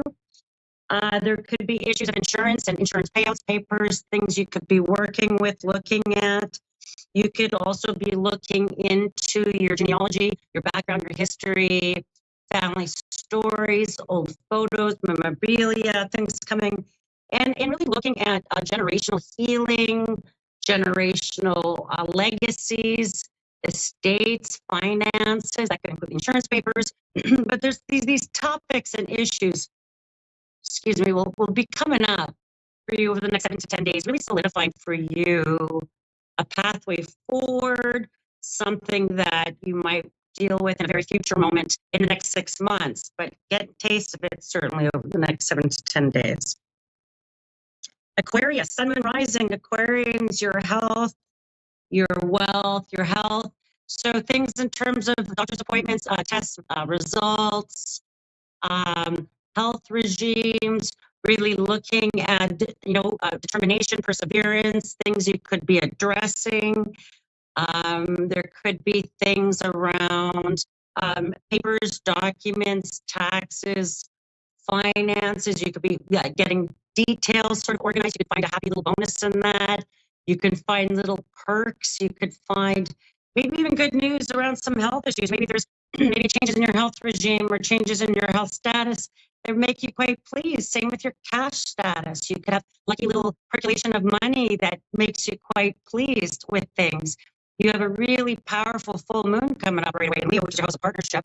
Maybe shows you options in relationships. If you're single, I feel like it could bring in some new opportunities, options, or environments to which you would meet someone new. That's exciting for the Aquarians because, you know, they do love love. They do love the romance. Maybe I feel like if I think of Aquarian, I think of romantic comedy, you know, something about that energy with them. Quirky and fun and cute and funny and loving, very much loving. Pisces, finally, Pisces, Sun, Moon, and Rising are Pisces. You know, you have really powerful year coming up that you could be getting a taste of that with your birthday coming. You have a new moon that's really powerful with an eclipse. It's going to be a huge reset for you. And where you find that there might have been concessions, things you had to give up, where you had to sort of compromise in areas, you could find that you wind up the winner. It turned out to be quite good for you. That old decisions where you felt maybe lost out a little bit come back to turn out maybe dodged a bullet. Maybe you're like, oh my gosh, I knew that wasn't a good idea. I knew that wasn't a good opportunity. And that you could find that you are defending your opinion. You could have a right to your opinion. You could be exercising your opinion. You could be looking at how you're getting to your key achievements, how you're getting to your key goals. You could be really mapping out trips, plans, priorities, goals for this next while. You could find that you could be a bit secretive over the next bit, which could serve you. It might be good to keep things to yourself, keep things a bit private, keep your comings and goings and your whereabouts and your maybe those plans you're drawing up, keep them private. I feel like you could find yourself dealing with a lot of people's whims or having to put out fires all around you and other people's. And it might seem like people might assume you're doing okay. You might be like, oh my gosh, you need a vacation like you wouldn't believe. And so this is really a time that you can find yourself prioritizing what's important, where you want to spend your energy so you don't get worn down or depleted. Well, that is the astrology for the next 7 to 10 days. You can find me at bernicebsonpsychic.com. My website has any links to my social media, and you can also find me here on A1R Psychic Radio and Moonstruck Television. Now, we have a caller. We've got Melinda in Pennsylvania. Hello, Melinda. Hello. So, my name is Bernice. I'm a psychic in Winnipeg, Manitoba, Canada, and I've got about 10 minutes to serve you. How can I help you today? Just a general reading. Okay. All right. And so, what's the day and month of your birthday, Melinda? 12/14/86. Oh, you're a Sagittarian. 12/14. Let's talk a bit about. So if I looked at your birthday together, 12/14, 1, 2 is 3, 1 and 4 is 5, so together is 8. If I added it all together, 8 in tarot cards is strength, the strength card. But 8, in terms of your life cycles and numerology, I really look at the day and months together to talk about life cycles coming up for the coming year. And you're going into a year of strength. And so this is going to be, if I'm going to just talk about really the next 12 months, very focused, I feel like the next 12 months, there's going to be things around really solidifying some financial commitments to home, house changes, renovations, beautifying your home, adding some solid plans around home for yourself and possibly another. And that could include other family. And there's something really important around the demands on your time. You could find that when you're in one place, you might have demands on your time in another. And the next few months could feel a bit chaotic like that. where you could have several demands pulling you in directions, and you could feel out of time, out of patience, out of breath, like just trying to catch up to people. There's also going to be news around you coming in, maybe through family or close people to you. I feel like someone's wedding, and I feel like it's absolutely beautiful or celebratory.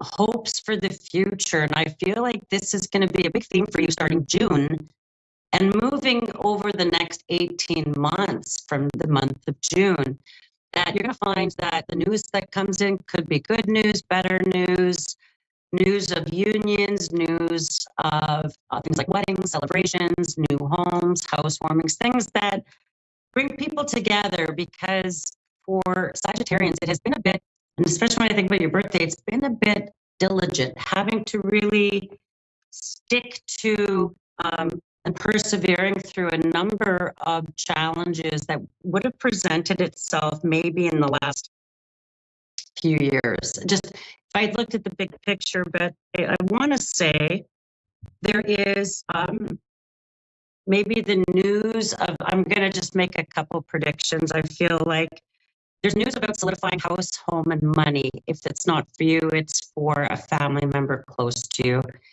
It feels like good news even before October. There is a lovely little boy in blue, and I feel like a little wee one showing up around family, a little wee boy, a little wee guy. And I almost wonder if it comes in through a nephew or a niece. Like, I actually wonder if it comes in like that. And that it feels like almost kind of a renewal of hope or a renewal of things for you, around you, not just you. If I went just to you and just thought about, there is something very much that you might wind up dealing with, some legal papers, processes that can include, and I feel like they're not as simple as just signing a contract. I do feel like it might involve a process. You're not being sued. It could involve a settlement, a claim, something that you would, an estate. You might wind up starting out even through a home or something. There's something about this process, and that very much between March and November, I feel like you're in taking care of business mode. You're like getting details, getting things done, getting things moving. People might interpret you being impatient, but you're not. You're just like out of time. You're telling people, no, it needs to, things are going to move forward now. Things will move forward now. I do feel like August, September, and October, I do think that there may be something about people having, wanting you to come visit them out of state or more, maybe north than where you are. So you could be making plans, be looking at going to visit. But I feel like this might show up more in about 7 or 8 months. Maybe even not quite as long, maybe August, September. There's going to be plans around traveling, and I feel like it's could be a state or two over, and you could have even the. I'm going to go backwards a little bit on something I just said before about when I think about the moves. It could be about the care of someone that you would be helping with the process, or helping them navigate it. So when I talk about moves, I feel like when I think about processes, I do keep hearing the word therapy, in terms of for yourself, and this is going to come in around you around maybe physical therapy. That can include medication therapy that's going to be super effective, or you're going to feel really good. You're going to feel really something about your body, your physical body. Physically, you'll wind up feeling really good. And it does come in through therapies that I feel like are right around the corner for you. Like, and if you're not recently engaged with them, that you're going to see some real benefits to your health over the next few months on anything therapeutic you're doing. Okay. I hope I was helpful. Very much so. Well, thank you. And I'm sending you and your family love and light. And you can always find me here on A1R Psychic Radio every Tuesday and Moonstruck Television. And you can find me at BerniceBissonPsychic.com. I am going to be releasing a new Oracle deck, and I'm really excited. I'm a painter, and I channel paintings. And I also do medium work paintings as well. And I'm going to be releasing a 44-card Oracle deck that you can find through my website. And I'm having an art show in the spring. So if you're up in Winnipeg area, give me a shout in May and I'll invite you to my art show. And I am currently working on another deck now, paintings for that as well. So stay tuned. You'll be able to find all these new additions to my website shortly as I start to launch forward. And I'm also going to leave you with sending lots of love and light to our American friends here from Canada. We're all neighbors. We're all friends. And I just wanted to say that here from Canada, that in light of the world, just know that we still love you. So.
A1R Psychic Radio, Earth's #1 psychic radio network, and watching Moonstruck TV, enlightening television.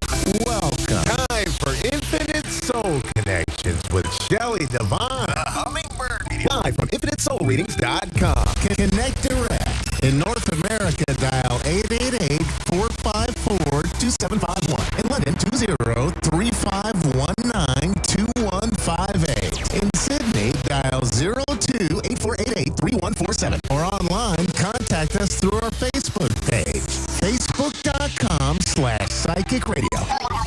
S1radio.com or moonstruck.tv. This is Infinite Soul Connect on A1R, the S1 Radio Network. Hi, everybody. Hello. Mwah. So glad to be here. Today, I'm coming in with some owl energy. Interesting. Here's what that owl energy is all about. Okay, so, of course, owl is a symbol for magic and wisdom. Choose to know the truth because you can. Open your inner vision. You can see through deception. Let the past go and make room for a better life. Rise up. Magic and wisdom are your birthright. And that goes out to everybody listening. I have a special card for my caller. And while we wait for that, I would like to read you a poem that I wrote about owl wisdom. I trust the spirit of the owl to guide me through the hollow. Lift me up on silken wings. With lightness, I will follow. Wisdom, knowledge, intuition, silent observation. Through darkened shadow, love and laughter, and times of celebration. Watch over me and guide me through both happiness and sorrow. Illuminate the path before me and lead me to tomorrow. I wrote that. I love that poem. I wanted to share it because we have a lot of owl energy with us right here. And while I'm waiting for my caller, I'm super excited to get a caller because I just know this is going to be magical. Okay. Let's bring on the caller.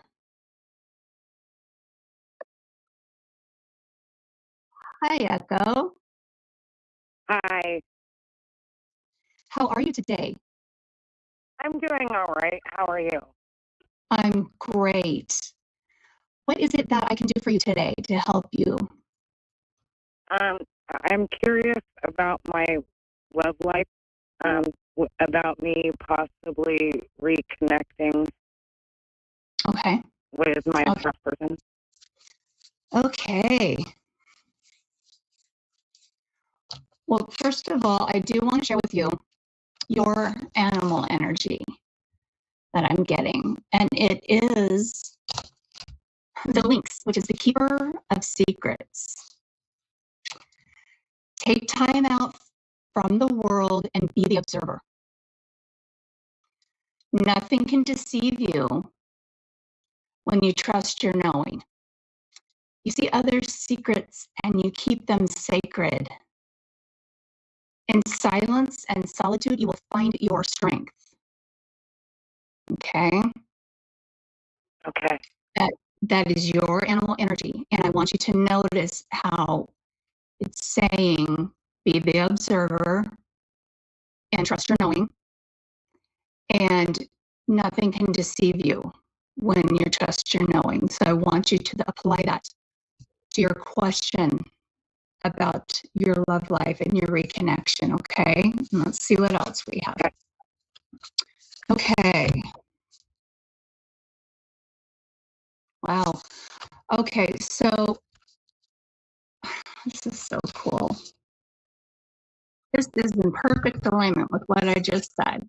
I just pulled some cards for you, and first thing I want to tell you is there is just like this lynx animal spirit, you need to be the observer, and you need to see inside of yourself, okay? And you need to see beyond. So that means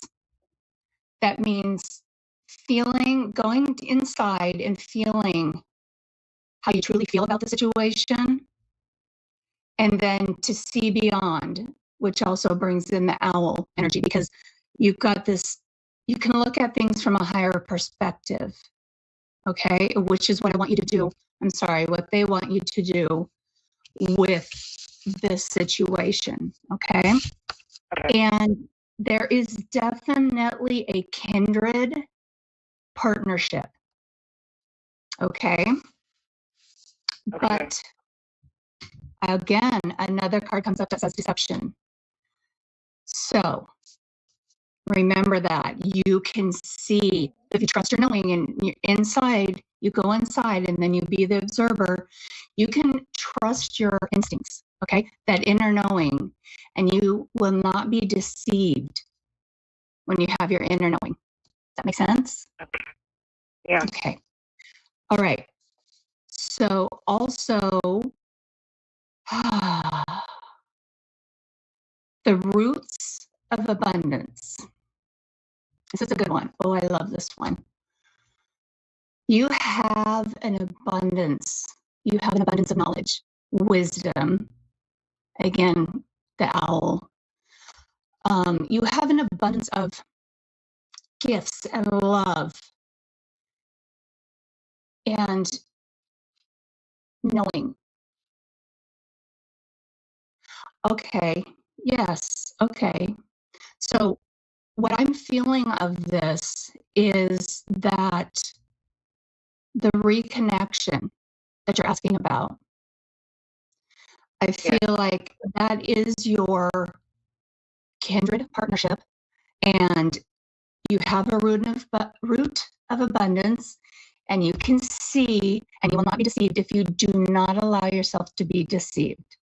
Because deception comes with this, but that doesn't mean that, it's all going to fall apart if you've been deceived. It means that you are going to be aware, but you're opening your heart, and you're going to trust, but you're going to be aware. You're going to be the observer. Does that make sense?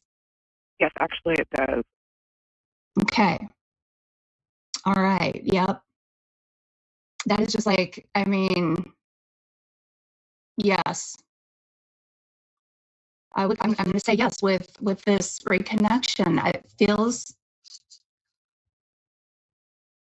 I would say, I'm sorry, they are saying yes to this reconnection, as long as you are aware. Okay. It's all true, because he did deceive me for a minute. Right. Okay. So we got that. That's great. What else? Do you have any other questions or anything about that, or about something else? Yes. What do I need to do to work on myself to help this connection go through and be better? Okay. Do you meditate? Yes. Okay. So it's about finding the trust and the love, but holding the role as the observer as well. But you have to, your heart chakra needs to open up to allow this, but you need to do it with gentle, I don't want to say distrust, right? Because just with observation, and I want you to meditate on it, and I want you to ask yourself deep inside what you need to do. I've definitely got that you should meditate and quiet the mind, and the chakras are important. Make sure that they're in line and in truth to who you are and what you want. Okay, so do you know how to work on your chakras? A little bit. Okay. If you can connect your heart and your mind, it can drop down from your mind into your heart space and meditate from there and observe from there. All you need to do is imagine a little you, it's going to sound silly, inside your head, walking down the stairs into this big, vast, beautiful heart space. Visualize it. Visualize that you're in there and there's this window and you can see out, but you're looking through there. You're looking through your heart space and not your human mind and the logical mind. You are looking through your heart, and that is not going to let you down. Okay? There are times, and I just tell you, I know this because I've worked with this a lot. There are times when if I am too much into my, what I like to call the monkey brain, where you're like, oh, this could happen and that could happen, and the anxiety comes up and, oh, I'm not sure. Then I remember I'm going to drop into my heart space. My whole body calms. And then my speech calms. As you noticed, there's a difference. Did you notice that? Because I felt it. And that's something that you have to remind yourself of repeatedly. Don't expect that you can do it and stay there. Expect that you're going to remember when you start getting frantic and worrying. Oh, yes. I'm going to drop down into my heart space. And I'm going to look at the situation from there. And I'm going to listen from there. Okay? Does that help? Yep, that absolutely helps. Okay. And then working with your chakras is as simple as visualizing each chakra and the color, and you want to see it a beautiful color. You want to see it spinning, and just visualize that. There's probably a lot of chakra meditations that you can find to get those in alignment. So I would suggest that as far as what should you do, right? Yeah. And I would suggest the dropping into your heart space, the meditating, seeing into your inner self and seeing beyond, going back over the cards, remembering you have an abundance of whatever you need, abundance of wisdom, an abundance of love, an abundance of knowledge.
A1R Psychic Radio, Earth's #1 psychic radio network, and watching Moonstruck TV, enlightening television. Welcome. Time for Ask Bella Maria with Bella Maria. Bella Maria. Live from AskBellaMaria.com. Connect direct. In North America, dial 888-454-2751.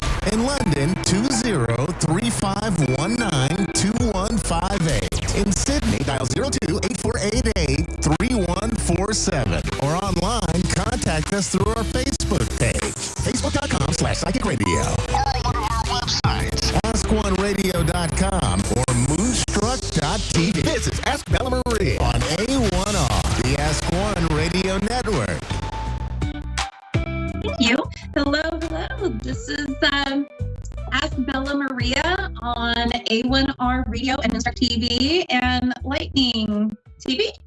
I think that's what it is. Correct.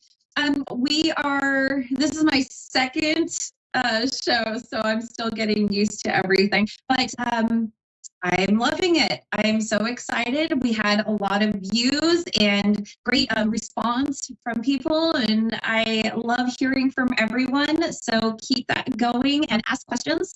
I have a couple of things that people are already asking me about with superstitions, like curses, family curses, things like that, fun stuff, right? Family curses, is that really fun? But no, it's fun for me because I love researching. So what I want to do is I want to ask you to contact me and go to AskBellaMaria.com. If you want to go ahead and sign up for a session or just ask a question of something that you want me to talk about, then I'm here for you. I'm actually going to be doing a special just for A1R customers only, and it is actually going to be a Transform Your Life session. So it's actually going to be, thank you so much. I'm being told that I'm great and everything is good. Okay, so we will be talking to Shauna soon.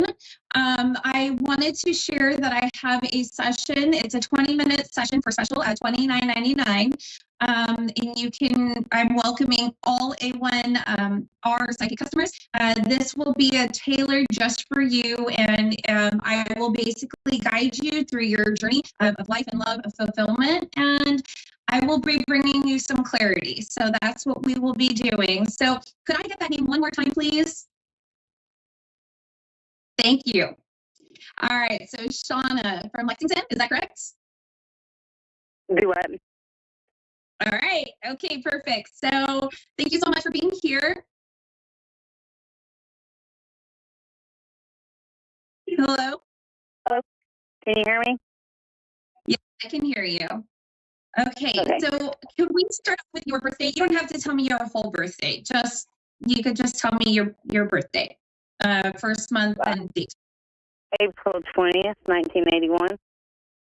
Okay, you can tell me the whole thing. Thank you so much. I appreciate that. All right, so Shauna, I'm going to go ahead and just kind of put a little protection on us. So God, Jesus, Archangel Michael, love, light, and peace. Message from the light, show truth and clarity to those who seek the truest path. All right, take a deep breath.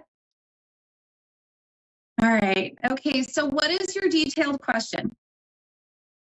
I really just need like clarity of like my situation and like advice. Okay, so what is your detailed question? What is it that you need clarity in? Is it love? Is it life? Is it work, career? What would that be? A little bit of all of it, for real. I ain't even kidding. I'm struggling so bad.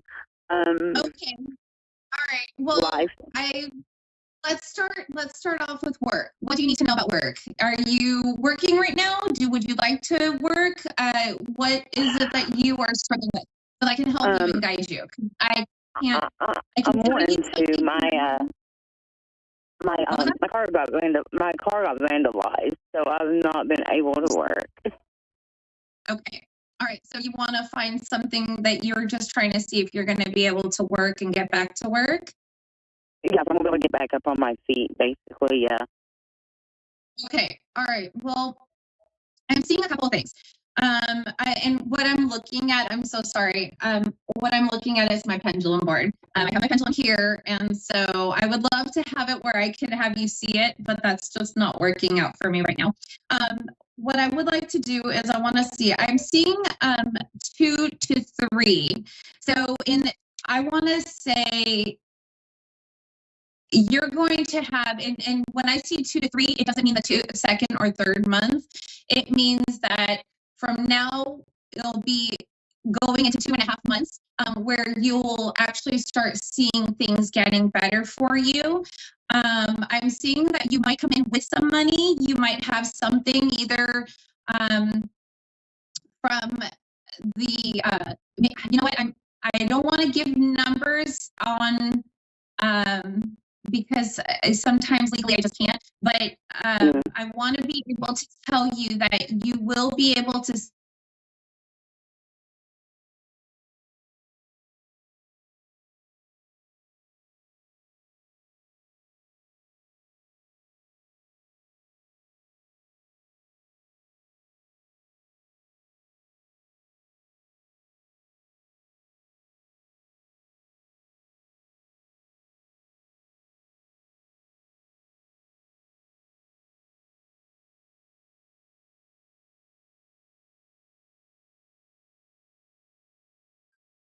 Okay, so it'll be about 2 to 3 months. Sorry about that. So we were thinking about, so this is the second, so we're going to be going into the 4th or 5th month. So it'll be April, May. So April to May, you'll start seeing that. And that's where you're going to have some sum of money that's going to be coming in. And you'll find yourself being able to kind of recoup from the time that you were dealing with. And, maybe you'll be able to get, back on your feet, getting your car back. But in the meantime, there will be something that you can do from home. And have you considered that? I thought about it. Okay. And so I know there's a lot of things where you're going to have to, pay to start doing that. That's not what I'm talking about. This is like if you were to look into kind of going in with, I want to say like insurance. I don't know what you do, but maybe the insurance is coming from the car. And that's why I keep seeing insurance. But for you working from home, you might have an opportunity to be able to work from home, like actually working from home, answering calls, like admin work, where you're not having to pay to work for somebody. Does that make sense? Like you'll get monthly an amount. I feel also that there is another thing that you might have an opportunity that you'll be able to do walking distance. If you needed to, you'd be able to do something walking distance, like at a, and I keep seeing like a store. I know it sounds so vague, but these are things that you kind of need to look at and consider because you have opportunities. It might not be the best situation for you, right? Like not everybody wants to do certain things, right? But it's just for temporary. And then when you start getting into June, July, you'll start seeing things really blossom and flourish. That point, you're actually going to be able, and I don't know why this just came through, but basket making, like gift baskets, like creating gift baskets and then selling them so that way you can, build and grow. So maybe it's something that you'll be making for someone and then you'll start growing that business. Okay. I've actually thought about doing that too. Okay. Yeah. And so that's probably where that's coming from. So try to consider looking into starting a basket, like making baskets and gift baskets. It is the Valentine's, so month. You could probably start doing little things here and there and see where it leads. Ask for, payment half of the amount. So that way you're not, they're not feeling like they're going to take the money and go. You pay half, you start your basket, you make the money, get that and get your supplies, and then get the rest of it once the basket is done. Things like that. There's when there's a will, there's a way. And I'm so sorry that you're struggling right now. Did you want to talk about your love life at all? Yes. Okay. So what is the person's name, or are you trying to figure out if this is like, what is going on? What is your detailed question about love? Do you need his name? It's Justin. Yes, and a birth date. October 25th of 84. Okay. And name? Justin. Justin? Mm-hmm. Okay. All right. And what was the detailed question about Justin? Is he ever going to be able to show like his I don't know if the word I'm looking for is emotion, but like it's hard for me to describe. I know what I'm trying to say. I'm struggling with it. So let me. He doesn't really show affection a lot. Are you trying to figure out if he's going to show more affection to you?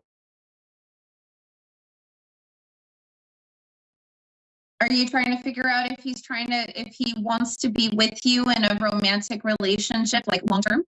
Is that what it is? Yes. Basically, okay. Yeah. Okay. All right. So will Justin and her be in a relationship for a long term? It goes into the yes to maybe 85.6%. I know that's like really crazy, but I'm seeing about that much. So it's 85.6%. that you guys will have a relationship. Is it going to be a healthy relationship between the two of them? Yes. I feel like he lacks a lot of communication. Like the skills of communication is kind of hard. But I think that there's some promising relationship, love life, like love for the two of you. So I think you just need to look into maybe waiting, I'm getting the 6th month. So June would probably be where you're going to start seeing things growing and flourishing, but just be patient and communicate.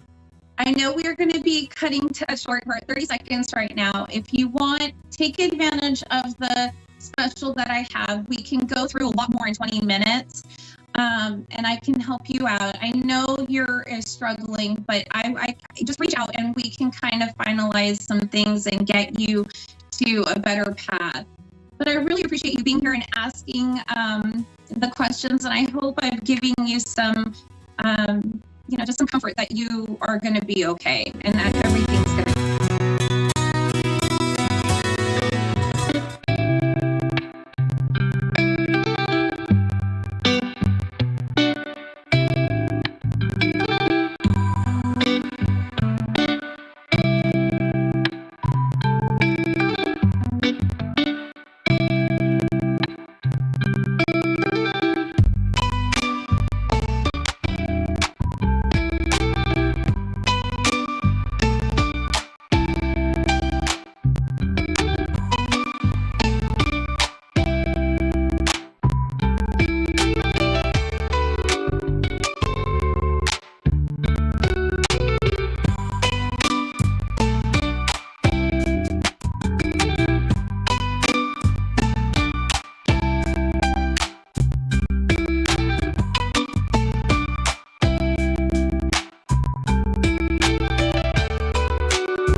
A1R Psychic Radio, Earth's #1 psychic radio network. And and watching Moonstruck TV, enlightening television. Welcome. Time for Angelic Insights and Healing with Margaret Phillips.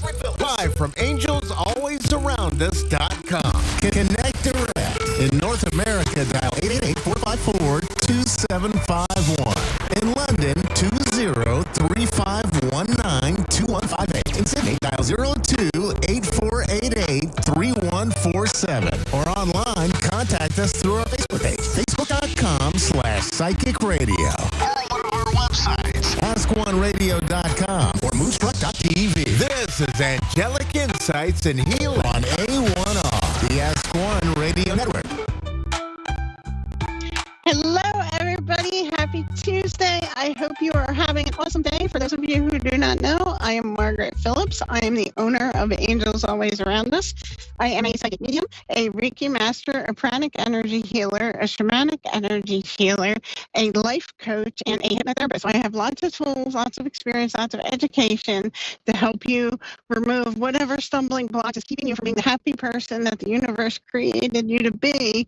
So let's get those blocks out of your way. Give me a call. Find me on my website, Angels Always Around Us. Follow me on Facebook. My Facebook page is Angels Always Around Us as well. You can follow me on Instagram at Angel Margaret P. Also on Facebook, I have a great Facebook group called Angelic Inspiration and Guidance, where I do card readings there. I share little educational nuggets on crystals, metaphysical topics, angels, wellness tips, all kinds of good stuff in there. So you can head on over to Facebook and submit a join request for Angelic Inspiration and Guidance if you like. So let's talk about some upcoming events. Today is Tuesday and it's 4:30. So I am here with A1R Psychic Radio doing Angelic Insights and Healing. I am here every Tuesday at 4:30. And then on Wednesday, February 26th, I cannot believe it's only a couple weeks away. We are halfway through February already. How the heck did that happen?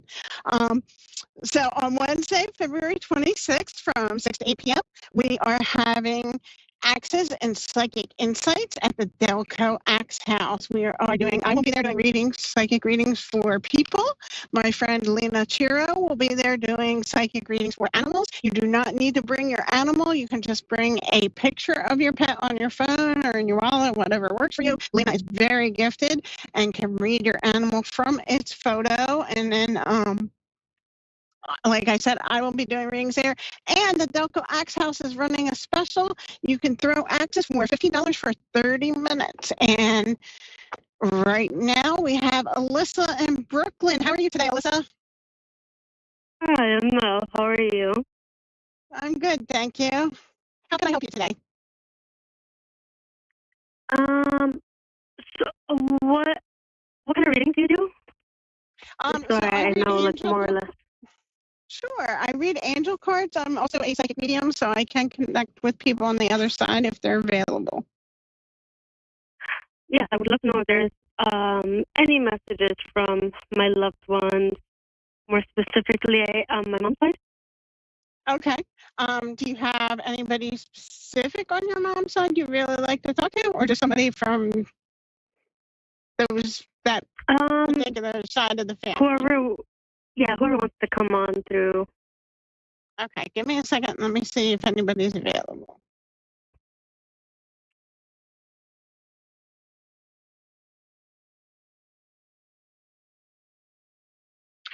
Wow. Okay. So this is a nice, refreshing change. So I have for you, Alyssa, so you know what's going on. And for those of you who haven't had a reading by me, when I do mediumship readings, I have a little 2-step prayer ritual thing that I do to connect. And not all the time, but usually about 90% of the time, the angels and the deceased loved ones on the other side will let me get through my little 2-step ritual prayer. But occasionally they get excited and they come through before I finish that. And I'm doing my prayer and I'm talking to Archangel Michael, I'm talking to Archangel Azrael like I always do. And I see this little girl and she's bouncing around and she's jumping around and she's like, oh, did we get to talk to her? Did we finally get to talk to her again? You have a spirit on the other side, there is this child spirit that is very excited and very happy just to spend time and share space with you. It feels like she is a child that was lost previously from one of your family members. And she's kind of hanging out, waiting for her quote unquote reassignment, if you will. Sometimes when children are lost very young, that spirit, especially if it's either stillborn or miscarriage, sometimes that spirit gets reassigned. It may get assigned to go back to the first person who was originally pregnant with them, or it may get assigned sometimes to go back in the same family, and sometimes that spirit just goes to a totally different family. But this spirit wants you to know it's very excited. I have not seen a spirit this excited in a long time. So I want to first say thank you for letting me get that glimpse in, because it is such a joy to see this little child running around. That said, let me see who else is coming forward.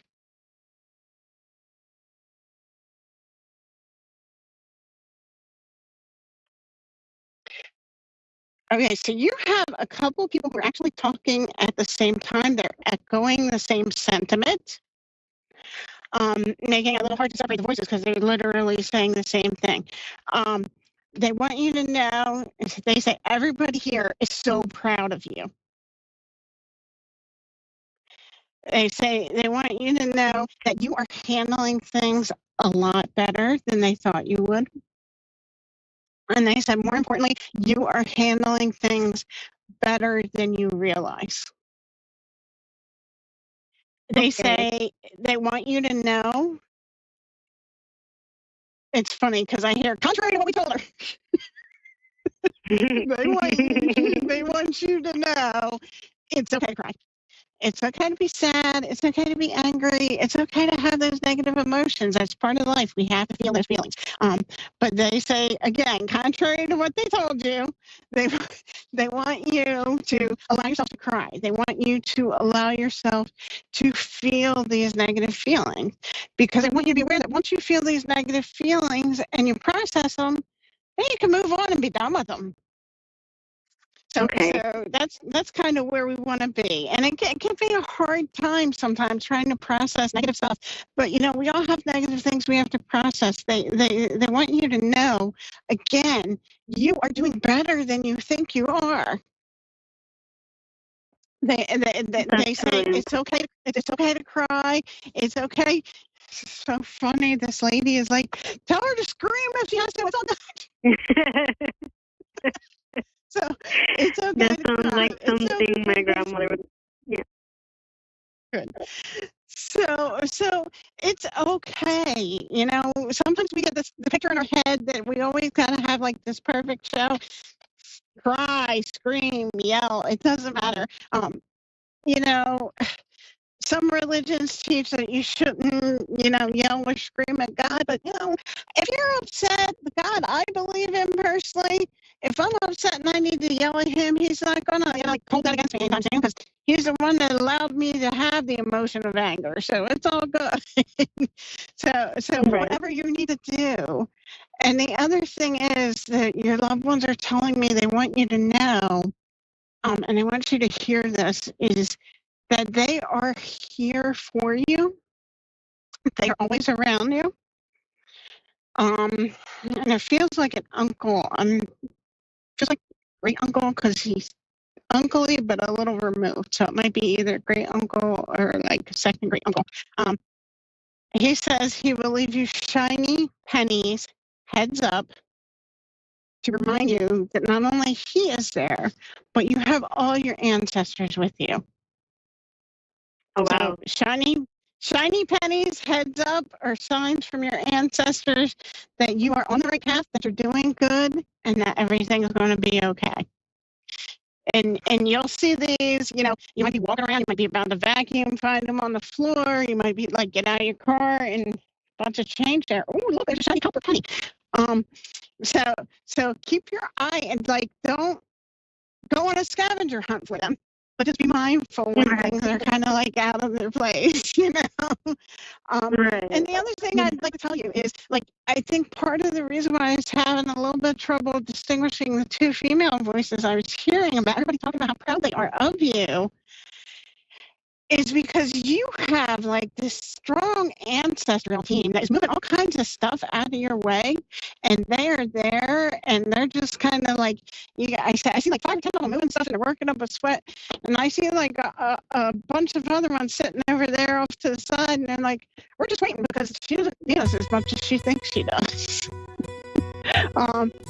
So you are doing better than you think. I thank you, Alyssa. I hope this reading was helpful for you. Thank you. Thank you so much. You're welcome. And you have an awesome day. And again, I am Margaret Phillips from Angels Always Around Us. You can find me at angelsalwaysaroundus.com. You can find me on Facebook at Angels Always Around Us, or you can find me on Instagram at Angels Margaret P. I hope you guys have a great week, and I will see you next Tuesday.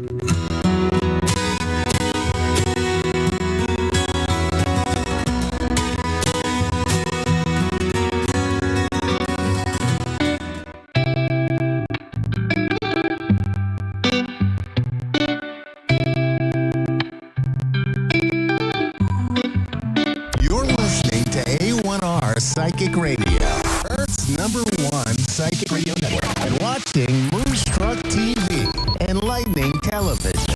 Welcome. Time for Intuitive Readings with Nate Merritt.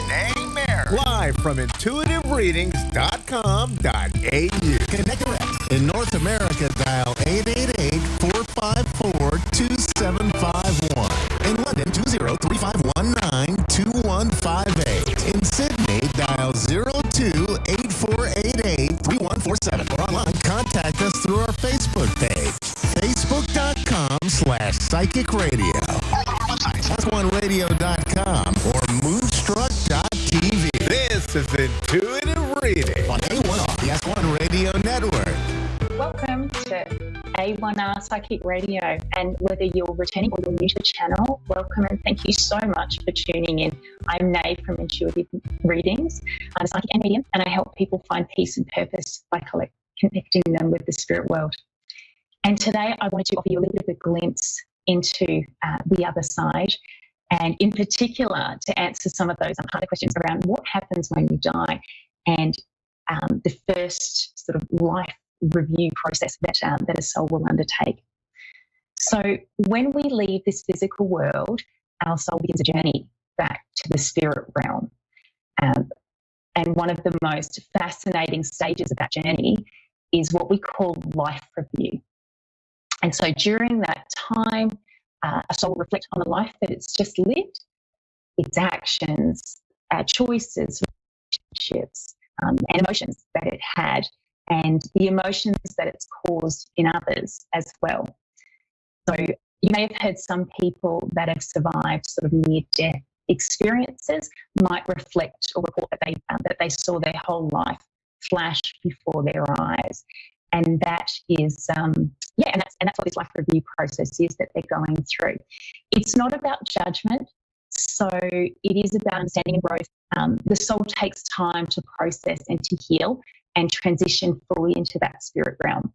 Now, it can be really tempting to book a mediumship reading immediately following someone's passing, particularly if you didn't get a chance to say goodbye to someone, or you've entered like a really deep state of grief or loneliness. But you need them for something. We need to ask a question, or where is the will, or something.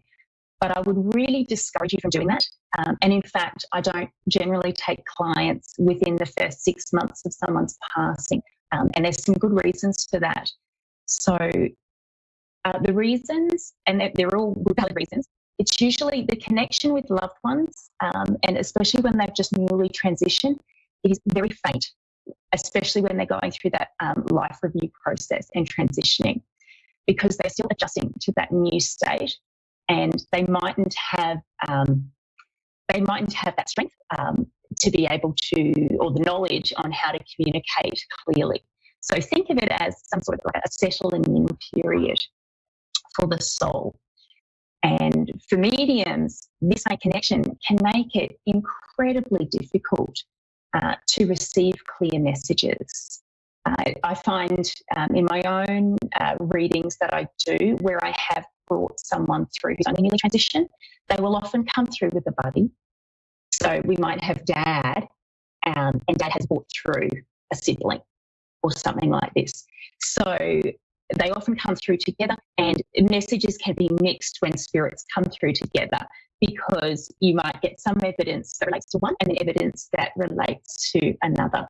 So it can be very confusing for you as a reader, but also the person that you're reading for. It can be difficult there too. So a second reason is also it's important to acknowledge your role in a reading as well, as someone receiving a reading, and the role of your own energy during a reading. So when you're in a deep state of grief, your vibration will naturally lower.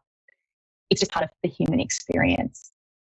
But unfortunately, spirit communication really needs both parties, so the medium and the person that the medium's reading, to carry a really high vibration. And it works best when both parties have that higher, lighter vibration, because there's just a better alignment.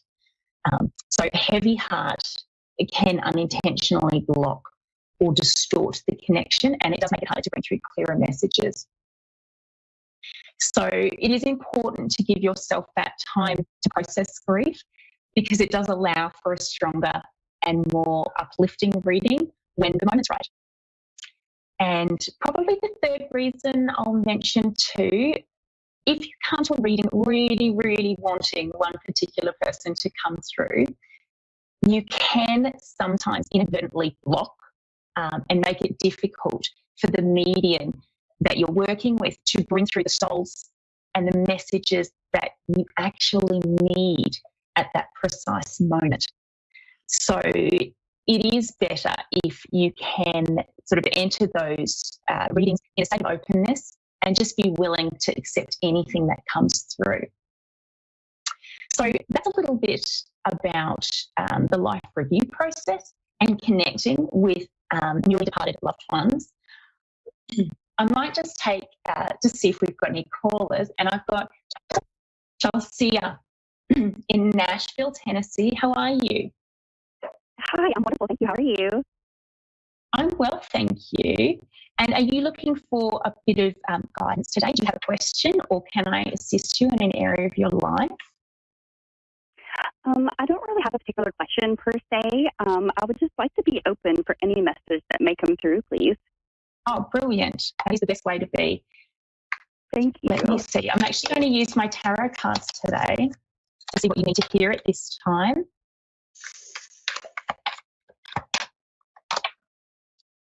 Okay. And so just in the position of past, they're just making me aware of, it's almost like coming from a place where a darker place and a place that's been quite difficult. So a few challenges to bring you to where you are today. Does that resonate for you?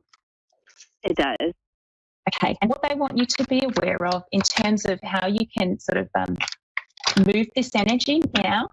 Okay. Queen of Swords. So just being really strong and knowing that you will get past this. Spirit is actually telling me that you know that this is just like a temporary, this is almost like a temporary energy, and it's not something that's going to be, it's not going to stick around for a long time, but it's really just trying to get to the end of this.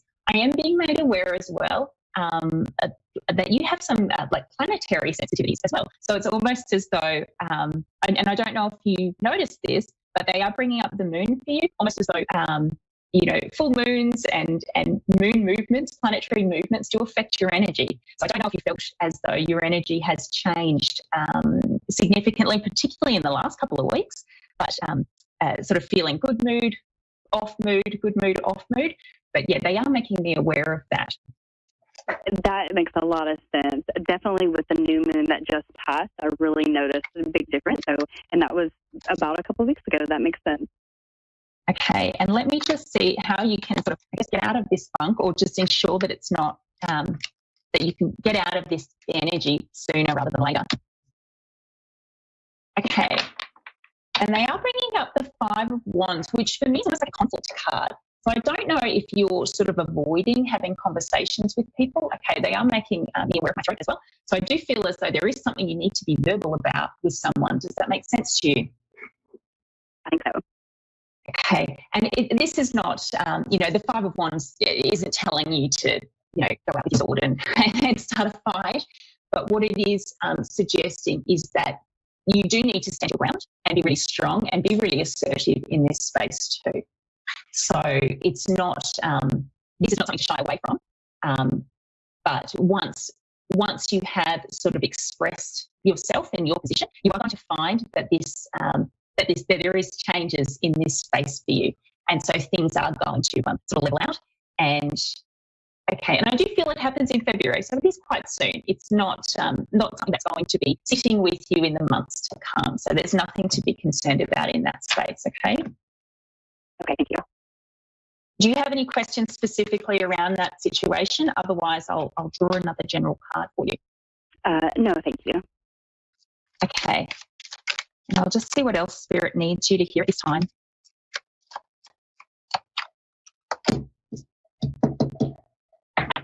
Okay, it's bringing in the Knight of Cups as well. So the Knight of Cups to me is usually a bit of a romance card, sort of that knight in shining armor persona. And it is also about balancing emotions as well, and sort of just being sure to sort of keep emotions in check, and try to, talk about your emotions more so than getting to a point where you need to yell about your emotions, if that makes sense. So ensuring that you're sort of looking after yourself in that space and really using your voice. Again, they've just said use your voice. So I don't know if you're really struggling to communicate things at the moment, but they are saying, to use your voice and to vocalize about the things that are going on for you, and especially when it comes to your emotions. So if you are feeling off, it is okay to tell people that you're not having a great day and to express that with people, particularly in your close circle, who can help you through that. Okay.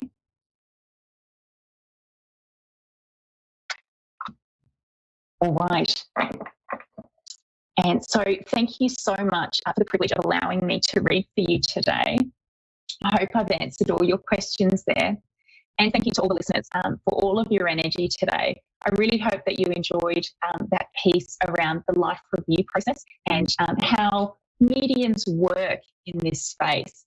It truly is fascinating to be working as a medium and to be sort of seeing the different connections come through, particularly with people who have nearly passed as well.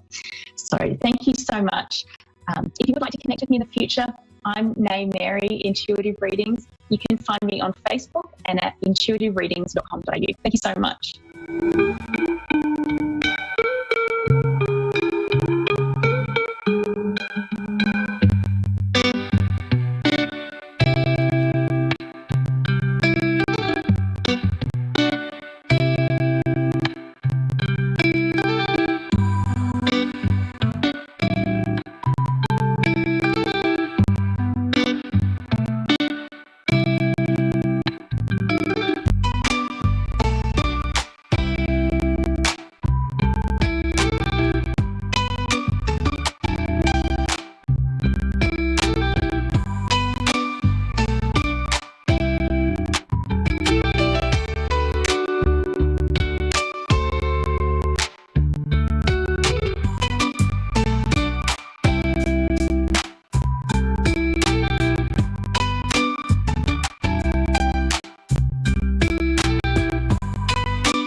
A1R Psychic Radio, Earth's #1 psychic radio network, and watching Moonstruck TV and Lightning Television. Welcome. Time for intuitive readings with Nate Marin.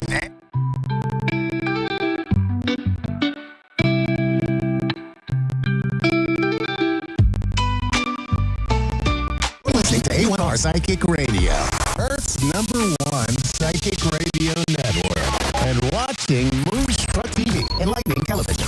Welcome. Time for Stellar Parenting with Brandy Kahn. Live from brandycahn.com. Connect direct. In North America, dial 888-454-2751. In London, 20-3519-2158. In Sydney, dial 02-8488-3147. Or online, contact us through our Facebook page, facebook.com/psychic radio. Or our websites, askoneradio.com or moonstruck.tv. This is Stellar Parrot on A1R, the Ask One Radio Network. Happy Tuesday, everyone, from Houston, Texas. Welcome to Stellar Parenting. I'm your host, Brandy Kahn. I'm an intuitive astrologer, and I also hold a Master of Science degree in psychology with an emphasis in child and adolescent development. And I'm super passionate about helping parents, teachers, guardians learn how to combine the magic of the stars with the art of consciously raising children. To schedule a natal chart session and to learn more about yourself or to learn more about your child, please visit my website, brandycahn.com. I also offer parent coaching sessions as well as a certified parent coach, and I would love to help you. So for today's show, we've got great stuff. We are going to talk about the Super Bowl, and then we're going to dive into the transits for this week. And then at the end, we will have time for a caller. So if you'd like an astrology reading or a tarot reading, please call into the show. I would love to hear from you. So let's jump into the current events. Get comfy, grab a glass of your favorite wine or coffee, tea, whatever it is you like to drink. And let's just sit back and talk about everything that's been happening over the past week. And in particular, we're going to talk about the Super Bowl here in the U.S. So we just had the Super Bowl on Sunday night, and the Kansas City Chiefs with quarterback Patrick Mahomes played the Philadelphia Eagles with quarterback Jalen Hurts. And Saturday, the day before the game, one of my sons asked me who I thought the winner would be. Now, I'm not a huge NFL fan, and I don't really know a lot about the stats and which teams are the best. So I had nothing to really base a prediction on that was solid. So what did I do? You guys know me. I'm going to use astrology. So I looked up the natal charts of Patrick Mahomes, the quarterback of Kansas City, and Jalen Hurts, the quarterback of the Philadelphia Eagles. Now, the Kansas City Chiefs have won the Super Bowl for the past 2 years. They were going for a three-peat on Sunday. So I was just guessing that they would be the team that would win. But I was shocked when I pulled up Patrick Mahomes' transits for that day.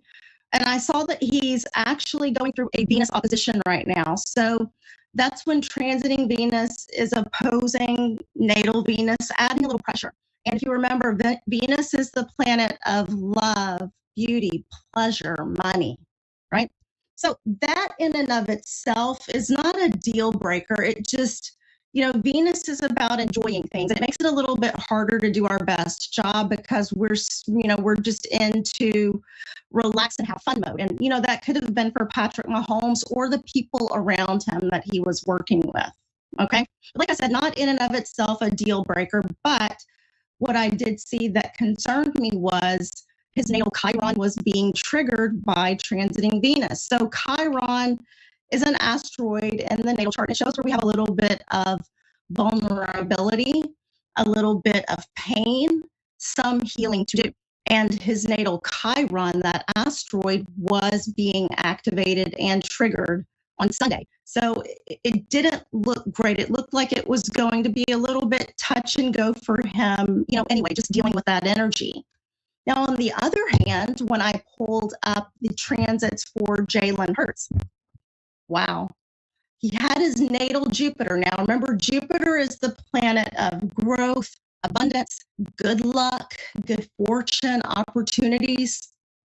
His natal Jupiter was being activated by his North Node and Neptune in the most amazing way. And I'm like, wow, that's awesome that he's got that. And then on top of that, Jalen Hurts is also experiencing a Mars return, which is when transiting Mars comes back to the same location that his natal Mars was stationed at the time of his birth. And usually during Mars returns, we will have a surge of energy, a surge of passion, drive, and there's a lot of action, and there's just this desire to get things done in a major way, all right? So it's almost like Jalen Hurts really had the energy of the stars on his side, and he was able to use that in his favor. Now, here's something else that's interesting. Guess who else is also experiencing a Mars return right now? The halftime performer for the Super Bowl, Kendrick Lamar, also going through a Mars return. And just a week ago or 2 weeks ago, he won a Grammy as well. Like, it was a really big accomplishment for him. So as you can tell, Mars returns can be a time where there's a high level of achievement, because not only did we have the winning quarterback who's having a Mars return, but also the Super Bowl halftime performer and recent Grammy winner is also going through a Mars return as well. Now, when it comes to Kendrick Lamar's halftime show, some people loved it and some people didn't really like it so much, all right? Within the show, there was a lot of symbolism.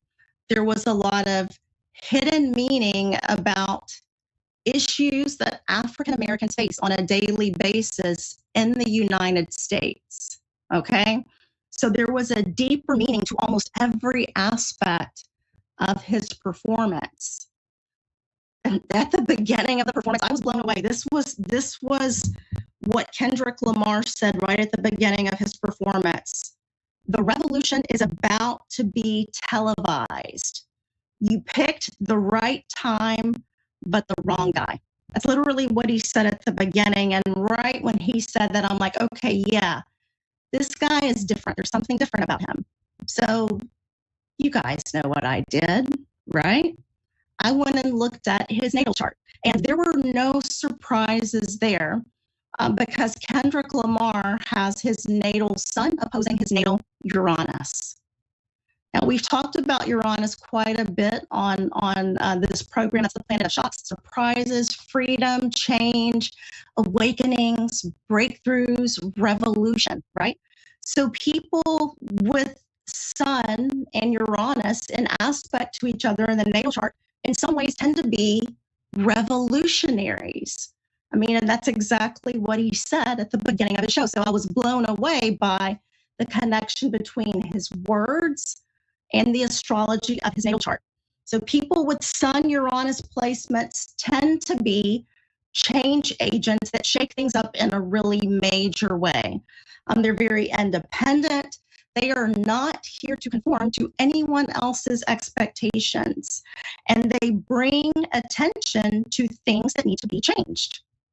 Now, here's another piece of the puzzle that you might find interesting. Guess who else also has Sun opposite Uranus? Samuel Jackson. Now, Samuel Jackson was also a part of Kendrick Lamar's halftime show. And he's also Sun opposite Uranus, just like Kendrick Lamar, which I thought was so incredibly interesting.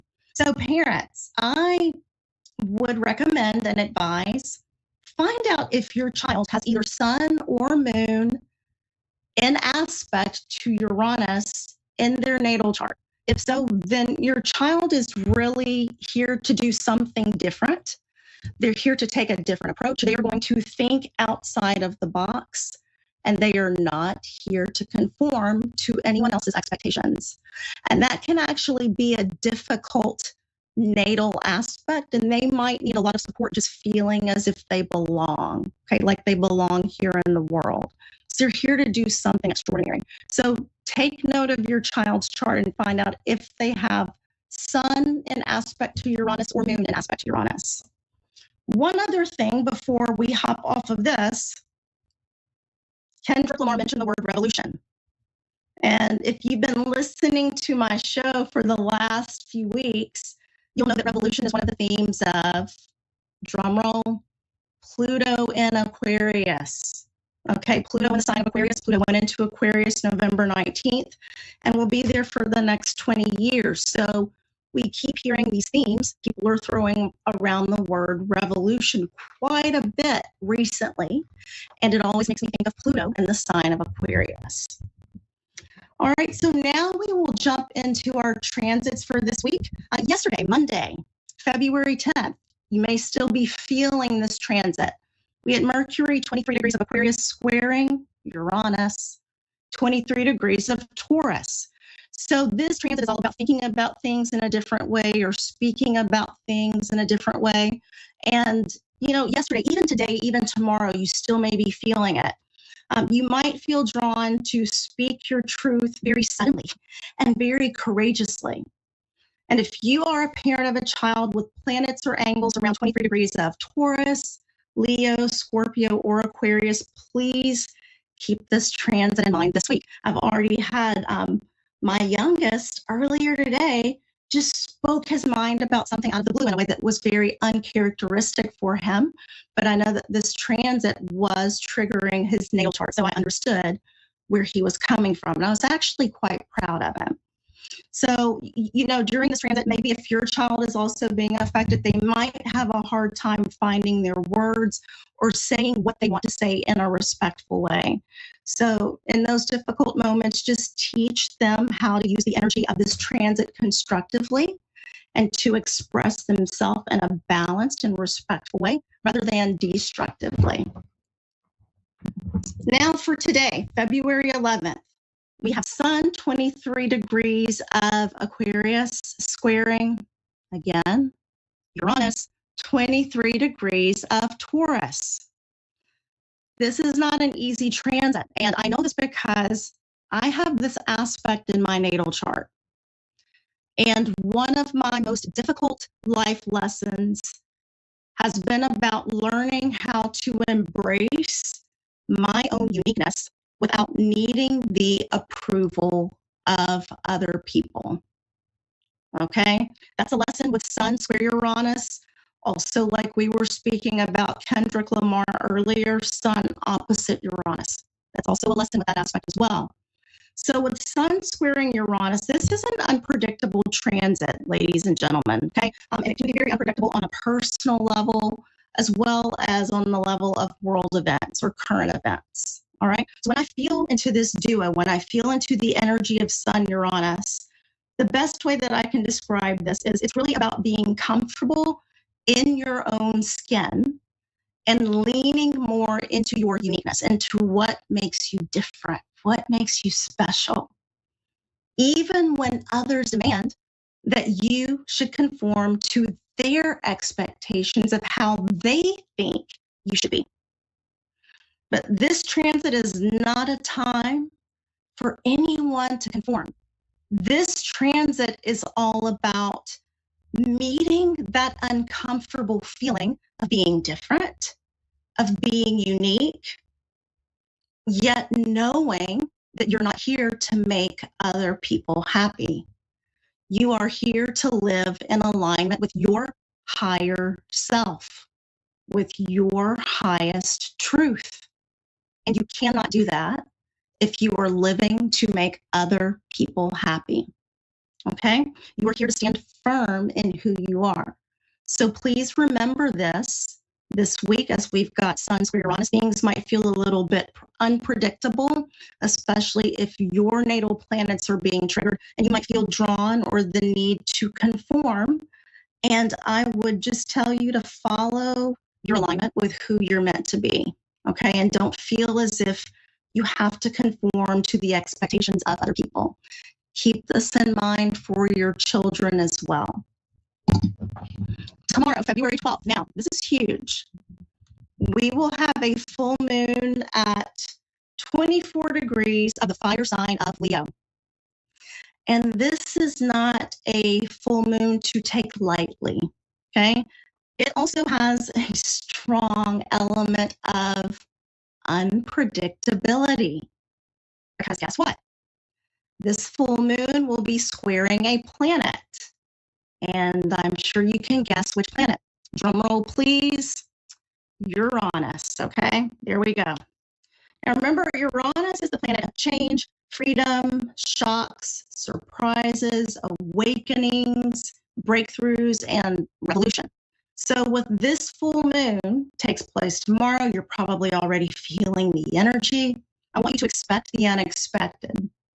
So there's a chance, like in your personal life, things might change suddenly, and there might be information revealed that's been hidden from you, or that you were not aware of.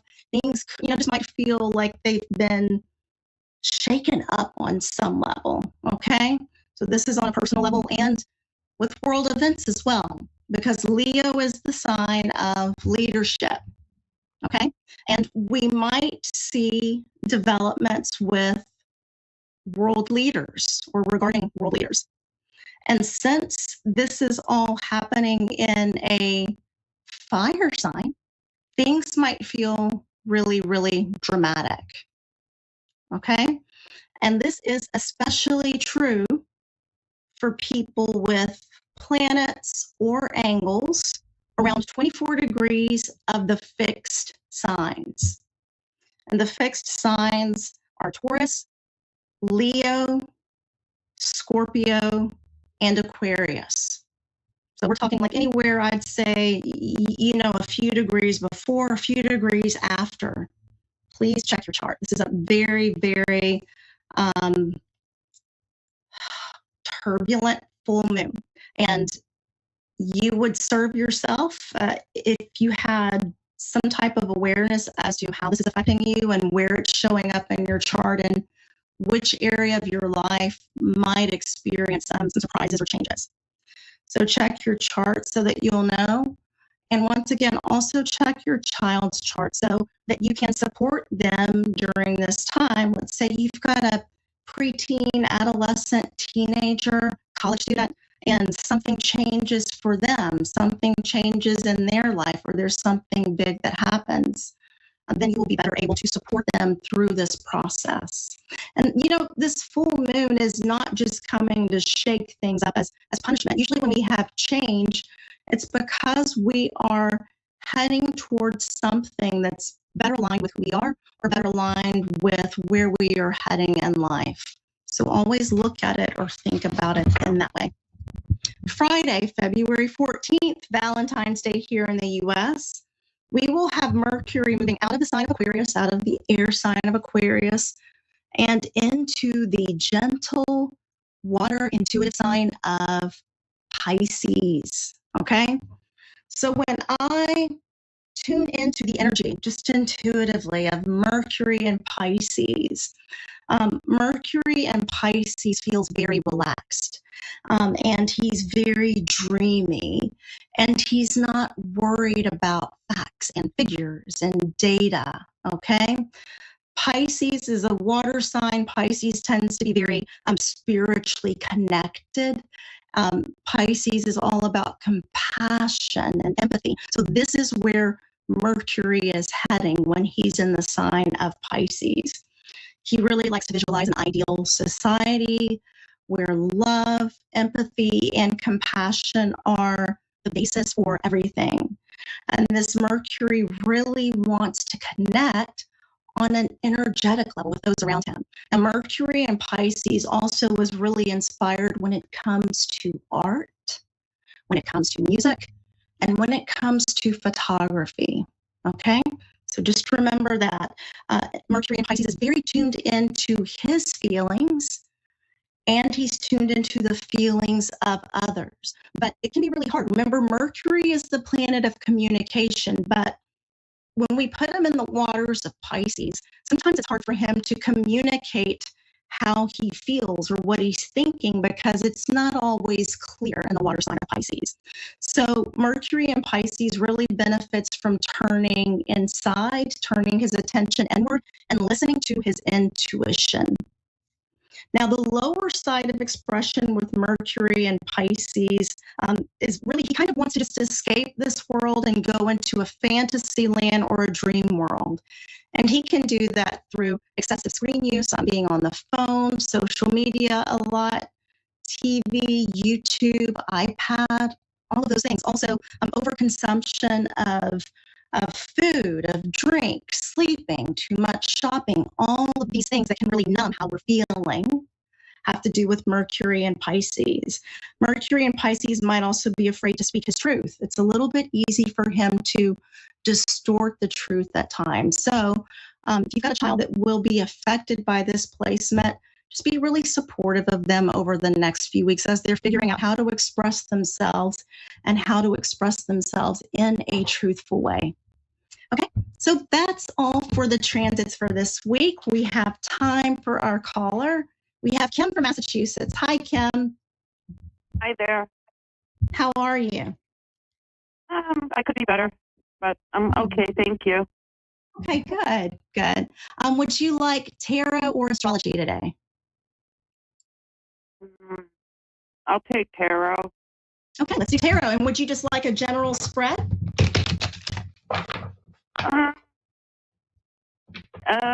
Yeah.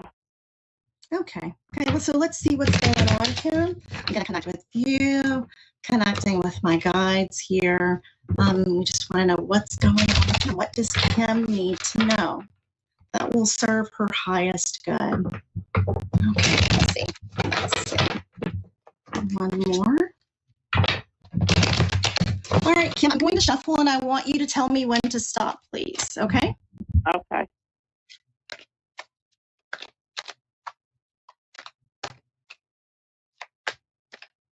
Okay. Okay. All right. Let's see what we've got.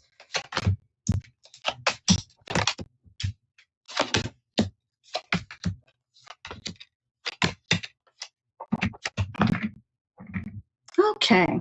So as I'm looking, I did a Celtic cross spread here. It does look as if you're moving into territory that's a little bit less turbulent, moving into calmer waters. So it feels as if there's been some shakeups, some chaos, and now you're heading into more of a quieter period. Does that make sense to you? Yeah. Okay. Okay.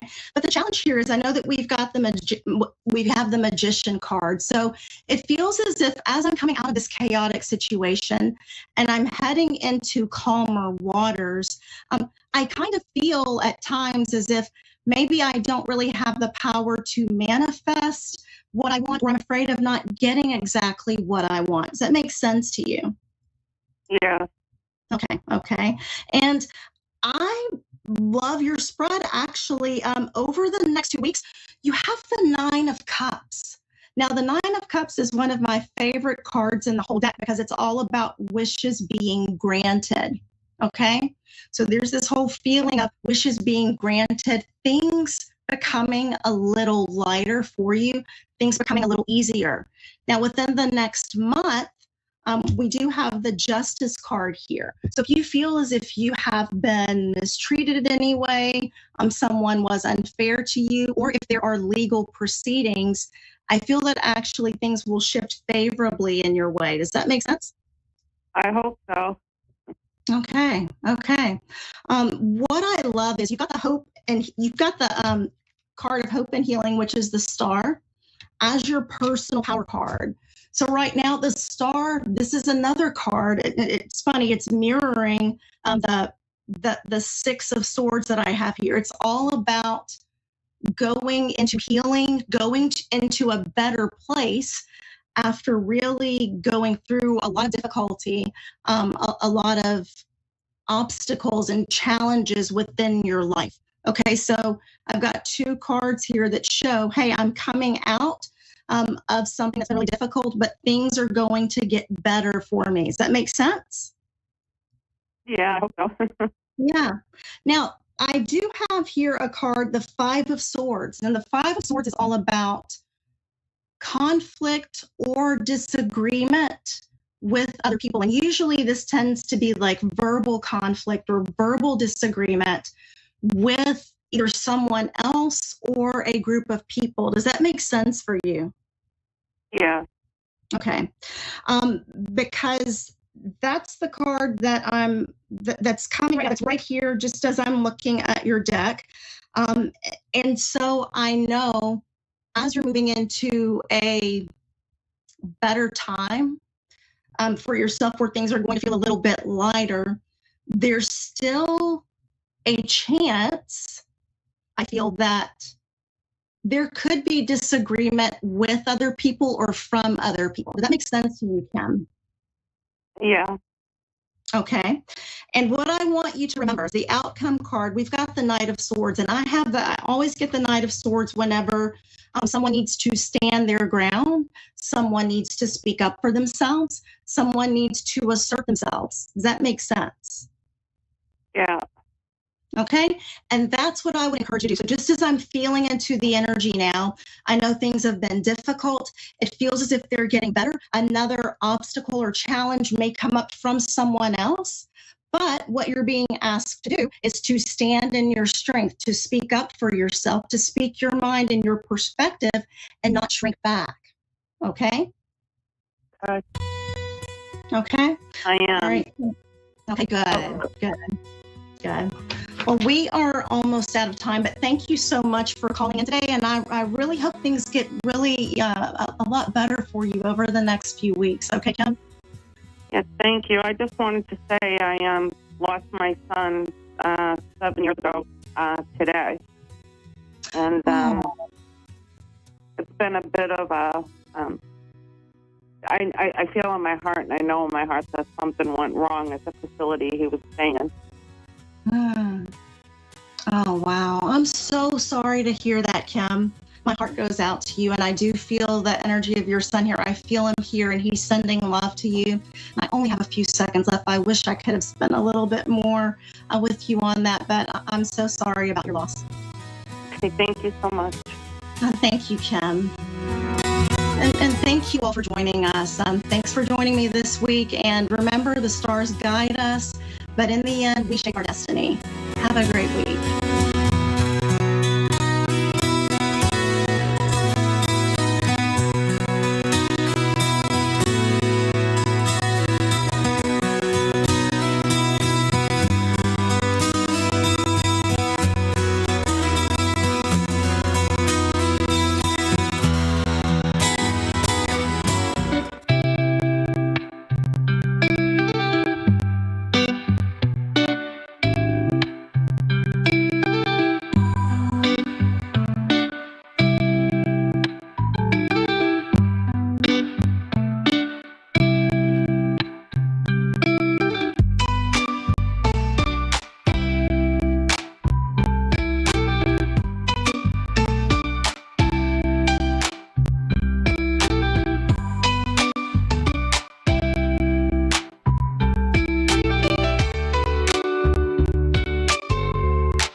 You're listening to A1R Psychic Radio, Earth's #1 psychic radio network, and watching Moonstruck TV and Lightning Television. Welcome. Time for Amanda Hall Psych with Amanda Hall. Live from AmandaHallPsychic.com.au. Connect direct. In North America, dial 888-454-2751. In London, 20-3519-2158. In Sydney, dial 02-8488-3147. Or online, contact us through our Facebook page, facebook.com/psychic radio.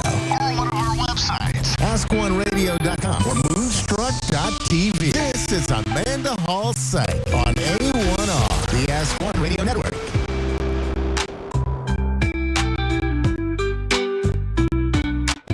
Welcome to A1R Psychic Radio here on Moonstruck Moonstruck TV with Amanda Hall, psychic, all the way from the Gold Coast. Well, this is the Valentine's Day show. I mean, I won't be on air unofficially on Valentine's Day, but we can celebrate a little bit earlier.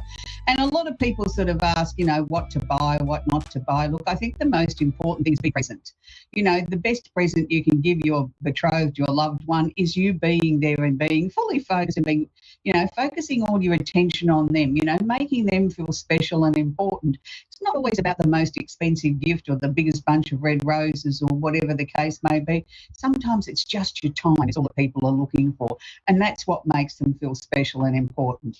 So, you know, I think carefully before you start spending big bucks on a big gift. You know, maybe you can do something that makes that person feel really special. Cook them a nice meal, spend the day with them, do something nice. You know, even go and do grocery shopping. That might be a big thing for them if, you know, you take that off their list. Try and find something creative this year other than spending money. Anyway, the Simply Tarot card of the week this week is the Ace of Cups. Now, this is an interesting card because a lot of people look at this and they say, oh, the Ace of Cups. You know, we've got the hand coming out of nowhere with a cup and water sort of flowing down the sides, and we've got a white dove and the peace sign above. It is the card of security. Now, when we talk about security, we're not always talking about financial security. We could be talking about emotional security. We could talk about feeling secure in your life or being secure in yourself. And I think it takes a long time before you get to a point that you feel secure in who you are, what you stand for, what you believe in, and you just say, well, either you take me as I am or you don't. You know, I'm secure in who I am. So this can be that card that's sort of representing that you finally found your little piece of paradise, your little piece of security. Sometimes it's also alternatively the offer of a helping hand. Now, look, there's many times in our lives where we need, you know, a helping hand from someone else, and sometimes it comes as a little bit of a surprise. Now, this is what this card represents. It's coming from a person that you least expect or somebody you didn't expect that would offer a helping hand. It's not somebody that's always first in the queue to give you a hand in many areas of your life. This is something unexpected. It's something that you weren't banking on, and it's a really nice surprise to sort of have somebody come up and say, hey, do you need a hand with that? So astrologically, we've got a big week as always. I mean, look, each week my inbox is full with people sort of saying how they really enjoy it or how it helps them get through their week, or they go back and watch it on the replay. Look, whichever way you catch up on the astrology section, just know that it's something I do only half an hour before the show, so that it is up to the minute as much as possible. And I don't look at sort of breaking down the 12 signs. I try and give you an overview that will comfortably fit with all the 12 signs, but I'll break it down into if it's more definite or more precise for a particular group of people, I will say that. But most times when I'm talking about it affecting each and every one of us. It just depends on how much. So happy birthday to all the Aquarians. We've only got a little bit over a week now of your time in Aquarius. So we should really all treasure this time, no matter what your star sign is, because it's giving us the opportunity to think outside the square, to do some sort of thinking that sort of is light bulb moments. People sort of say, where did that idea come from? And you say, I don't know, it just came to me. It's that very creative time of the year where we can have these thoughts, these ideas that come in that aren't of the norm. They're not sort of normal thinking for us. So let's go with the flow of that, because it's a very exciting time no matter what your star sign is. I mean, obviously, if you're an Aquarian, you're in your birthday month, you're having a great time, and you've got, you know, Pluto just slowly starting to bite in there. And I think Aquarians are just starting to sort of say, hang on a minute, what's Pluto going to be here for? How long? Oh, I don't know whether I can handle this. Well, buckle up, princess. You've got to be able to handle it. Pluto's there for a very long time. And will bring about a lot of changes in people's lives, and not just Aquarians. It's going to be, you know, world-changing events. There's going to be lots of things that Pluto's going to bring to the table, because Pluto does think outside the square. His role is to come along and shake things up, and in the Aquarian fashion, which is, I enjoy being different and I know everything, and just ask me and I'll tell you. So, you know, seems like a very self-centered time, and I suppose it is in some ways with the Aquarian energy, but Pluto will knock that little bit of I know everything out of the road a bit and sort of say, hang on a minute, these are the lessons we're here to learn. So it's going to be a very interesting ride as we go through the years with Pluto and Aquarius. But anyway, let's get back to the Aquarian birthday. So happy birthday for the Aquarian sign. That it's your time to shine. It's your time to sort of really start looking forward to the next 12 months and what you can bring in personally for you. So the sun is in Aquarius at the moment, which is conjunct or holding hands, Mercury, the planet of communication. Now, this is a really interesting transit because Mercury does like to sort of share with us information, knowledge, things like that. Mercury sometimes can be sort of a little bit outspoken no matter what star sign he's in. But when he's in Aquarius here, it's sort of like it's amplified. It's like it's in your face. If you're not taking notice, I'll spin you around and say to you, were you listening to me? I've got something important to say. And it may not necessarily sit comfortably with your views. It may be something that you sort of think, well, hang on a minute, why is this sort of happening? And, you know, it's sort of like a time when we sometimes want to switch off, particularly from political leaders or people that are in supposedly in the know, and they're not talking about things that we either feel comfortable with or are really important in our lives, so we want to switch off. And then the next thing you know, they're back there again, and even stronger and better. It doesn't matter which channel you turn to or which device you go to, there they are again. It's like a bad smell, they keep turning up. But sometimes that's the way things are. So the intensity at the moment is a lot of intensity with communication in Aquarius. So it's going to be sort of going out in the airwaves. No matter how you get your news, you're going to be sort of bombarded with it and sort of almost feel like you want to go back to bed and pull the covers back up over your head and pretend nothing's happening in the world. Unfortunately, we can't all do that. It'd be nice to be able to do it, but we can only do it for a few minutes at a time. So we also have this, as I've just mentioned, the sun's in Aquarius. Now, the sun in Aquarius is making another, what we term in astrology terms, not necessarily the easiest of transits. It's called the square. So when it's called the square, it means it's 90 degrees or between 83 and 97 degrees in the allowable aspect of the planet that we're talking about. So the sun at the moment is in Aquarius, which is squaring Uranus in Taurus. Now, this is a very uncomfortable sort of transit. It will be affecting Aquarians, Librans, Geminis, and the opposite sign of Leo. It will also be affecting the earth signs, Taurus, Virgo, Capricorn, and the opposite sign of Scorpio. For the rest of the signs, it'll just wash over. It won't be anywhere near as intense as it is for those 8 signs that I've talked about. Now, when we have the sun squaring anything or any sort of square, it means it's uncomfortable. There's work to be done. There's things here that are not going to sit comfortably. Now, the sun is where we radiate from our drive, what gets us out of bed of a morning. It's not necessarily, some people sort of write it up as where our ego comes from. I like to say it's where we like to shine, because that's where the sun was at our birth, is in that particular sign. Now, when we're talking about Uranus, Uranus is the planet of the unusual, the unexpected. It's like the bolt of lightning striking the ground. It's a bit like the Tower card in the tarot. It's something that sort of strikes us out of nowhere, or seemingly out of nowhere. In all the years that I've been working with astrology, and it's been a very long time now, my interpretation of Uranus is if you work with the energy, it's nowhere near as life-changing or devastating or hard-hitting. It's only when you go against it. You know, you've had plenty of warning signs to sort of say that there's got to be change. You've got to make changes in your life. And most humans are pretty stubborn. And I put my hand up there too. I can be as stubborn as the next one. Say, oh, no, I don't want that, or I can't do that, or I can't do this, or that's not going to happen. And that's when Uranus comes along and says, well, we'll see about that. You know, I've given you every opportunity to make some changes in your life, to sort of listen to what I've got to say. You haven't listened to me. So now I'm going to come in like the bolt of lightning. I'm going to shake things up. I'm going to get things where they need to be. Now, you need to be very aware. The sun sitting in Aquarius is a fixed sign. So it's fixed, it's rigid. It doesn't like to be told anything. It sort of is a very full of itself sort of energy in a sense. The Aquarian energy is I know.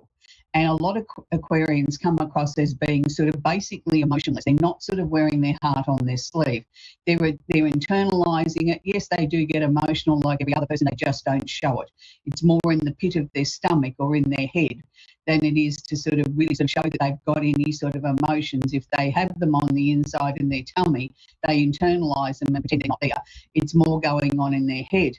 Now, with Tauruses, again, a fixed, rigid sort of sign, but it's an earth sign. So it's a practical, logical, down-to-earth, stubborn, pig-headed sort of sign that says, I'm not going to create changes unless I decide that they want to happen. Well, Uranus has come along and said, well, look, you've had plenty of opportunity. I've given you plenty of warning.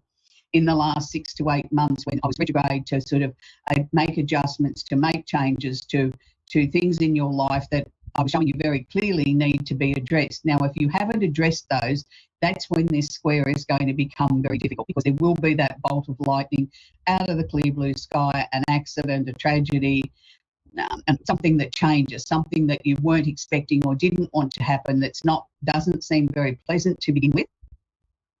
But I must stress it usually ends up being for our own good, even though at the time we don't see it, we don't understand it. And look, I know there's a lot of astrologers sort of think along the lines that we create the accidents or the changes or the whatevers that happen in our lives. I'm not totally in agreement with that. I've never met anybody that got out of bed and said, great, I'm going to have a car accident today. You know, it may be, yes, blocked energies, maybe not working with the energies of the planets that create this, or ends up, we can see in hindsight, well, what happened at that time, because, you know, you've got a sun square Uranus in your chart, what happened then in that particular time? You say, oh, yes, that's when I did such and such or such and such. So it's easy to look back in hindsight to sort of say what happened then than it is to predict what could happen with a transit like this. All as I can share with you is my knowledge and say to you, if you're any of those signs that I've spoken about, you've been ignoring, putting off, not making the changes, or the things that you know that you have to change or look at something, please don't leave it any longer. Don't wait for Uranus to be that bolt of lightning and strike the ground. So we're going to move on to now, and it doesn't even sound a little bit more positive than what we were talking about. I suppose it is in lots of ways. We're going to be talking about Saturn sitting in Pisces. Now, we're talking about the water signs here. We're talking about Pisces, Cancer, and Scorpio, and the opposite sign is Virgo. But we're talking about a pleasant transit now. We're talking about a trine. So a trine is where things flow, things become easier.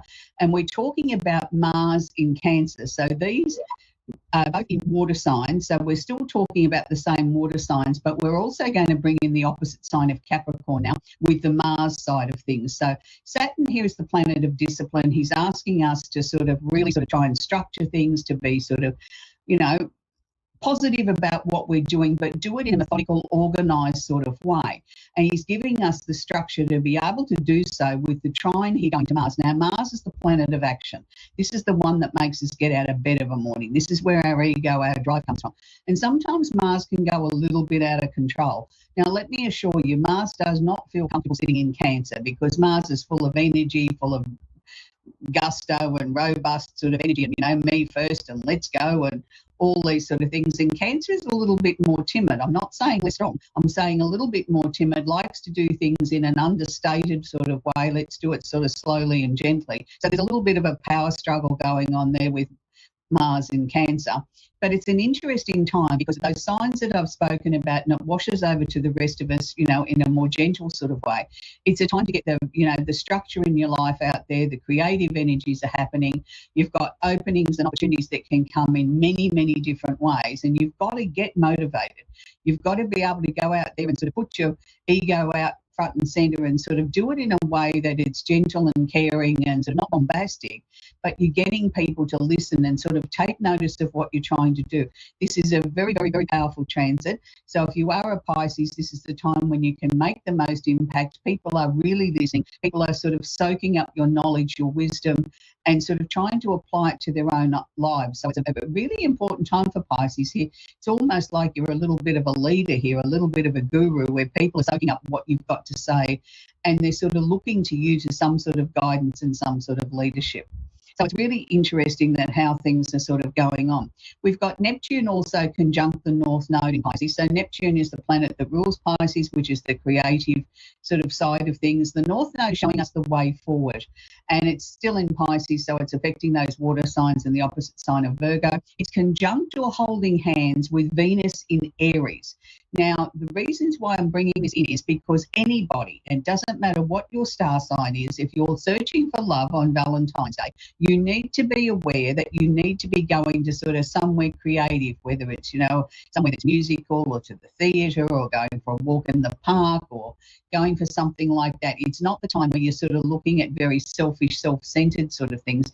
You've got to be out amongst the crowd, and you've got to be out amongst the crowds in some sort of creative theatrical sort of nice sort of setting, even if it's a group of people going for a picnic. And, a group of people said, everybody bring a plus one besides your plus one. Bring somebody that's single so that we can create a nice ambiance for people to meet people. This is the perfect time for that. So it's a really, really sort of nice time. I want to wrap up the astrology section very quickly with the full moon in Leo. A lot of people have been asking me about it. It's from the 13th to the 15th of this month, so it incorporates Valentine's Day. Full moon in Leo is the time to sort of be a little bit like a drama queen. It doesn't matter what your star sign is. If you're going out, you're looking for love, you're looking to sort of impress somebody, make sure it's a little bit theatrical. Make sure you put your best efforts on, and make sure your hair's done. It's one of the biggest sort of things that people sort of ask me about, the moon in Leo. The moon in Leo is about the mane. It is about the hair. It's about, if you're having a bad hair day, that's where it comes from. The moon in Leo. Got out of bed and couldn't get the hair right. I should know I have moon in Leo. But it's interesting because it's time to go out there and sort of try and think that you can meet somebody sort of special, and it's that right time of the year. So don't waste it. If you're looking for love, love finds you in the strangest of ways. And I have many stories in my book from people that I've worked with over the years. And look, you can even meet your love of your life at an event that was unexpected, like a funeral. So don't take anything for granted. If it's your turn and the universe has decided it's the right time for you to meet Mr. or Mrs. Right, they will create that flat tire. You'll bump into somebody in the market and drop the bananas, or whatever the case may be. So just be aware it's the time for love. So we're going to take our very, very first caller is Lena in St. Louis in Missouri. Hey there, Lena. Hi. How are you? Do you have a question I can answer for you, Lena? I don't have a question right now, but okay. So there must have been a reason that you called into the show. So, did you have something on your mind you wanted me to take a look at? Well, I was told I'd get a reading. So I'm not sure. I'm like, I don't understand what would I've never had a reading before. Okay, sweetie. Well, most times people phone into the show because they've got an issue in their life. They want to know whether they should stay with their boyfriend or their husband. Is it time to change my job? Should I stay where I'm living? Those sort of questions. So, if you haven't got a question that springs to mind and you just rang out of curiosity, I can just go in and have a little look at your soul and sort of give you everything that they're sort of giving me. I just like to always make sure that I've given the person the opportunity to give me the direct question that may have been the reason why they phoned into the show. No, there was no specific reason. I just wanted to get a reading. Okay, sweetie. All right. Okay, so going into your soul, the first thing that they're showing me is in the last 6 to 8 months, there's been a lot of endings, change and transformation in your life. So you've been slowly and methodically trying to work about making your life more streamlined, more the way that you want it to be. Is that what you've been working on? In some sort of way, yes. Yeah, okay. They're showing me that you need to keep going with that. Not everything gets sorted in the first week or the first month. Some things are quicker than others, and some things are more long-range sort of projects. Why are they showing me a pink heart that sort of keeps running away from me? Was there somebody that got away, somebody that you were hoping that there was going to be a connection, a relationship with, and it never transpired? Is that why they're showing me that? No, that might be my mom. My mom passed away. Right. Okay. It'll be like 3 years soon. Mm-hmm. And I've been missing her a lot lately. She was my heart. Right. Okay. That would explain that. Yeah, because I'm sorry for your loss. And 3 years is still like yesterday some days, I'm sure. And then other times it seems like a long time ago. But if she's been around you and you've been thinking about her a lot more lately, then obviously she's coming in to try and protect you in some way. She's sort of feeling like as if you need an extra big hug, like sort of. They never leave us. I want to be very clear. People sort of think that once they've passed over that they go away and they don't come back, or they don't see what's going on in our lives. I think the exact opposite is true. They are around us. They see everything that's going on, not when we're in the bathroom or showering or dressing, but, all other areas of our lives. They do see. But when somebody keeps coming in, or you feel them, or you're missing them more than you have been, that's usually that they feel that they need to sort of protect you or give you a hug or whatever, or they're picking up on your emotions aren't as strong as what they were, and they just want to let you know that they're there, that, you know, they may not be able to come down and have a conversation with you at the kitchen table over a cup of coffee, but they want you to know that you're not alone. And what your mum's sort of showing me was that she was, I'm going to say, ready to go. So was there a lingering illness or something that took her out? She had lung cancer. Right, okay. But she was saying to me, I was ready to go. I couldn't keep fighting anymore. It wasn't that she wanted to leave you. It was just her illness became so bad that she couldn't, she just didn't have the strength to keep going. So she wants you to know that she knew that you were there. You did everything beyond and above what you could have done for her. And she hung on longer than what she should have. You know, she got a little bit longer out of things, but she just got to a point where there was just nothing left to fight with. And she wants you to understand that she never wanted to leave you. She just couldn't, there was no strength left in her. And she's sending me loads and loads of pink hearts. It's like an emoji going across the screen now. She just wants to give you all these pink hearts and let you know that she's with you every single solitary day, and that she, you know, she sees everything that's going on. She keeps telling me that you've got to open your heart up again. What does she mean by that? Does she want you to sort of open up and be ready to love again? Well, I'm married. I better love my husband. Okay, but she's telling me that you've got to open your heart up again. So maybe during this time of grief, you know, you've been sort of not maybe as attentive to your husband as you could have been because you've been dealing with your own stuff. That might be what she's trying to say. It's time to open your heart up and celebrate love and life again. So I hope that's helped you, Lena. I've got to move on to the next caller now, sweetie. I wish you well. Okay, we're going to talk with Joy in Rockford in Illinois in the US. Are you there, Joy? Yes. Hi, how are you? I'm very well, thank you, sweetie. Do you have a question I can answer for you, Joy? I'm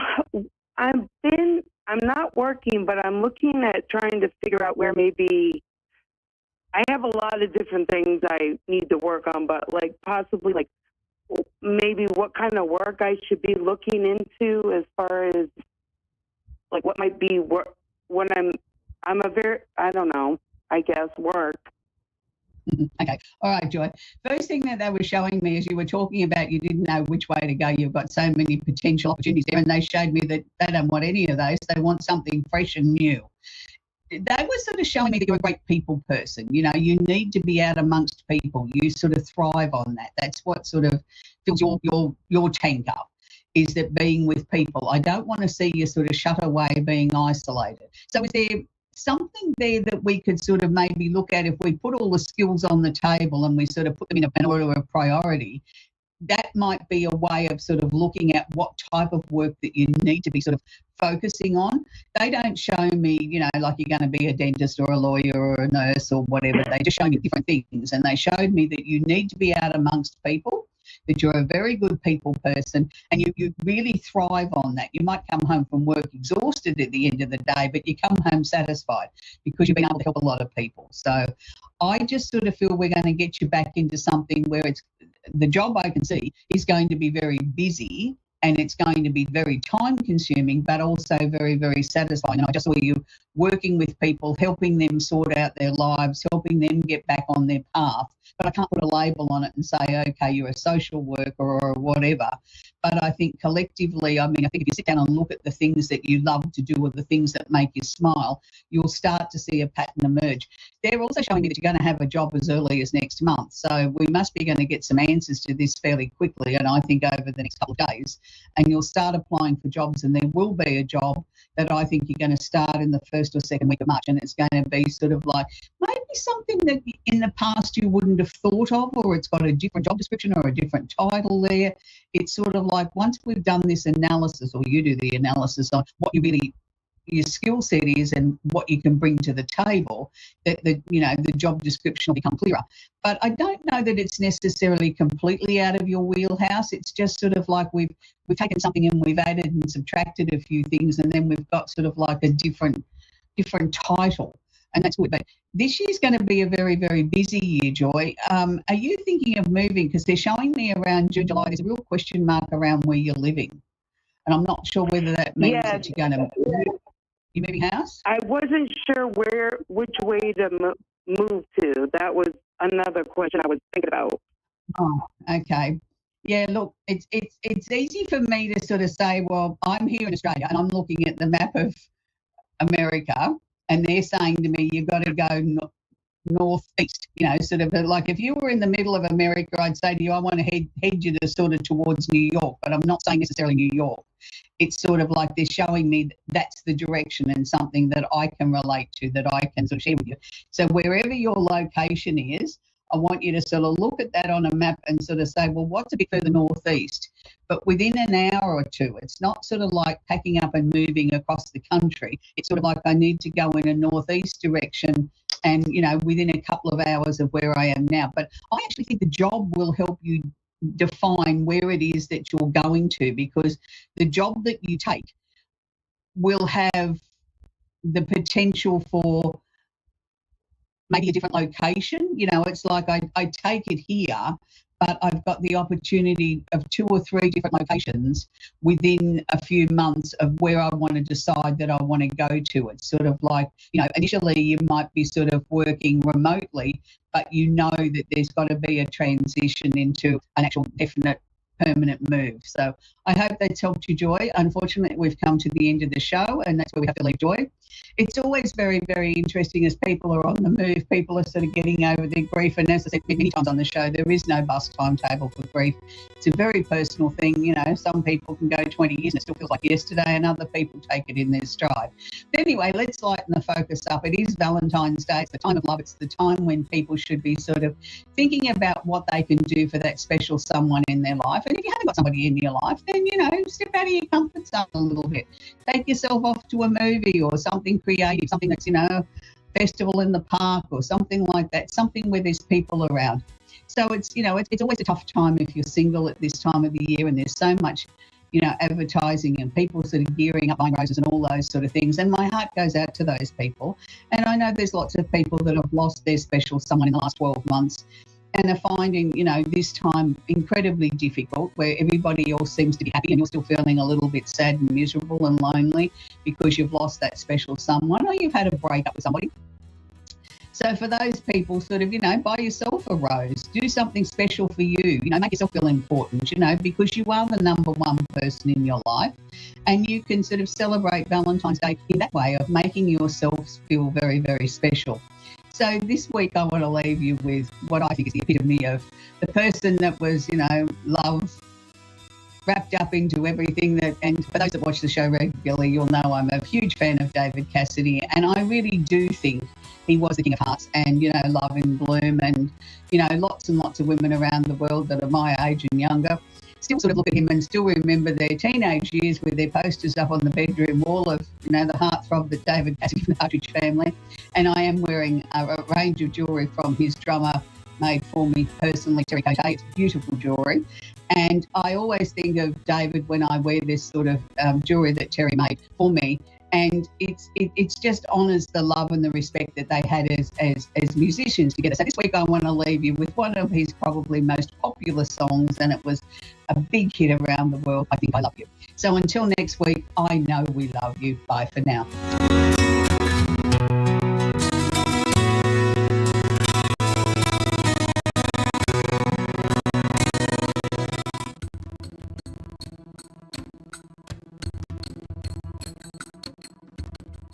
Hello, everybody.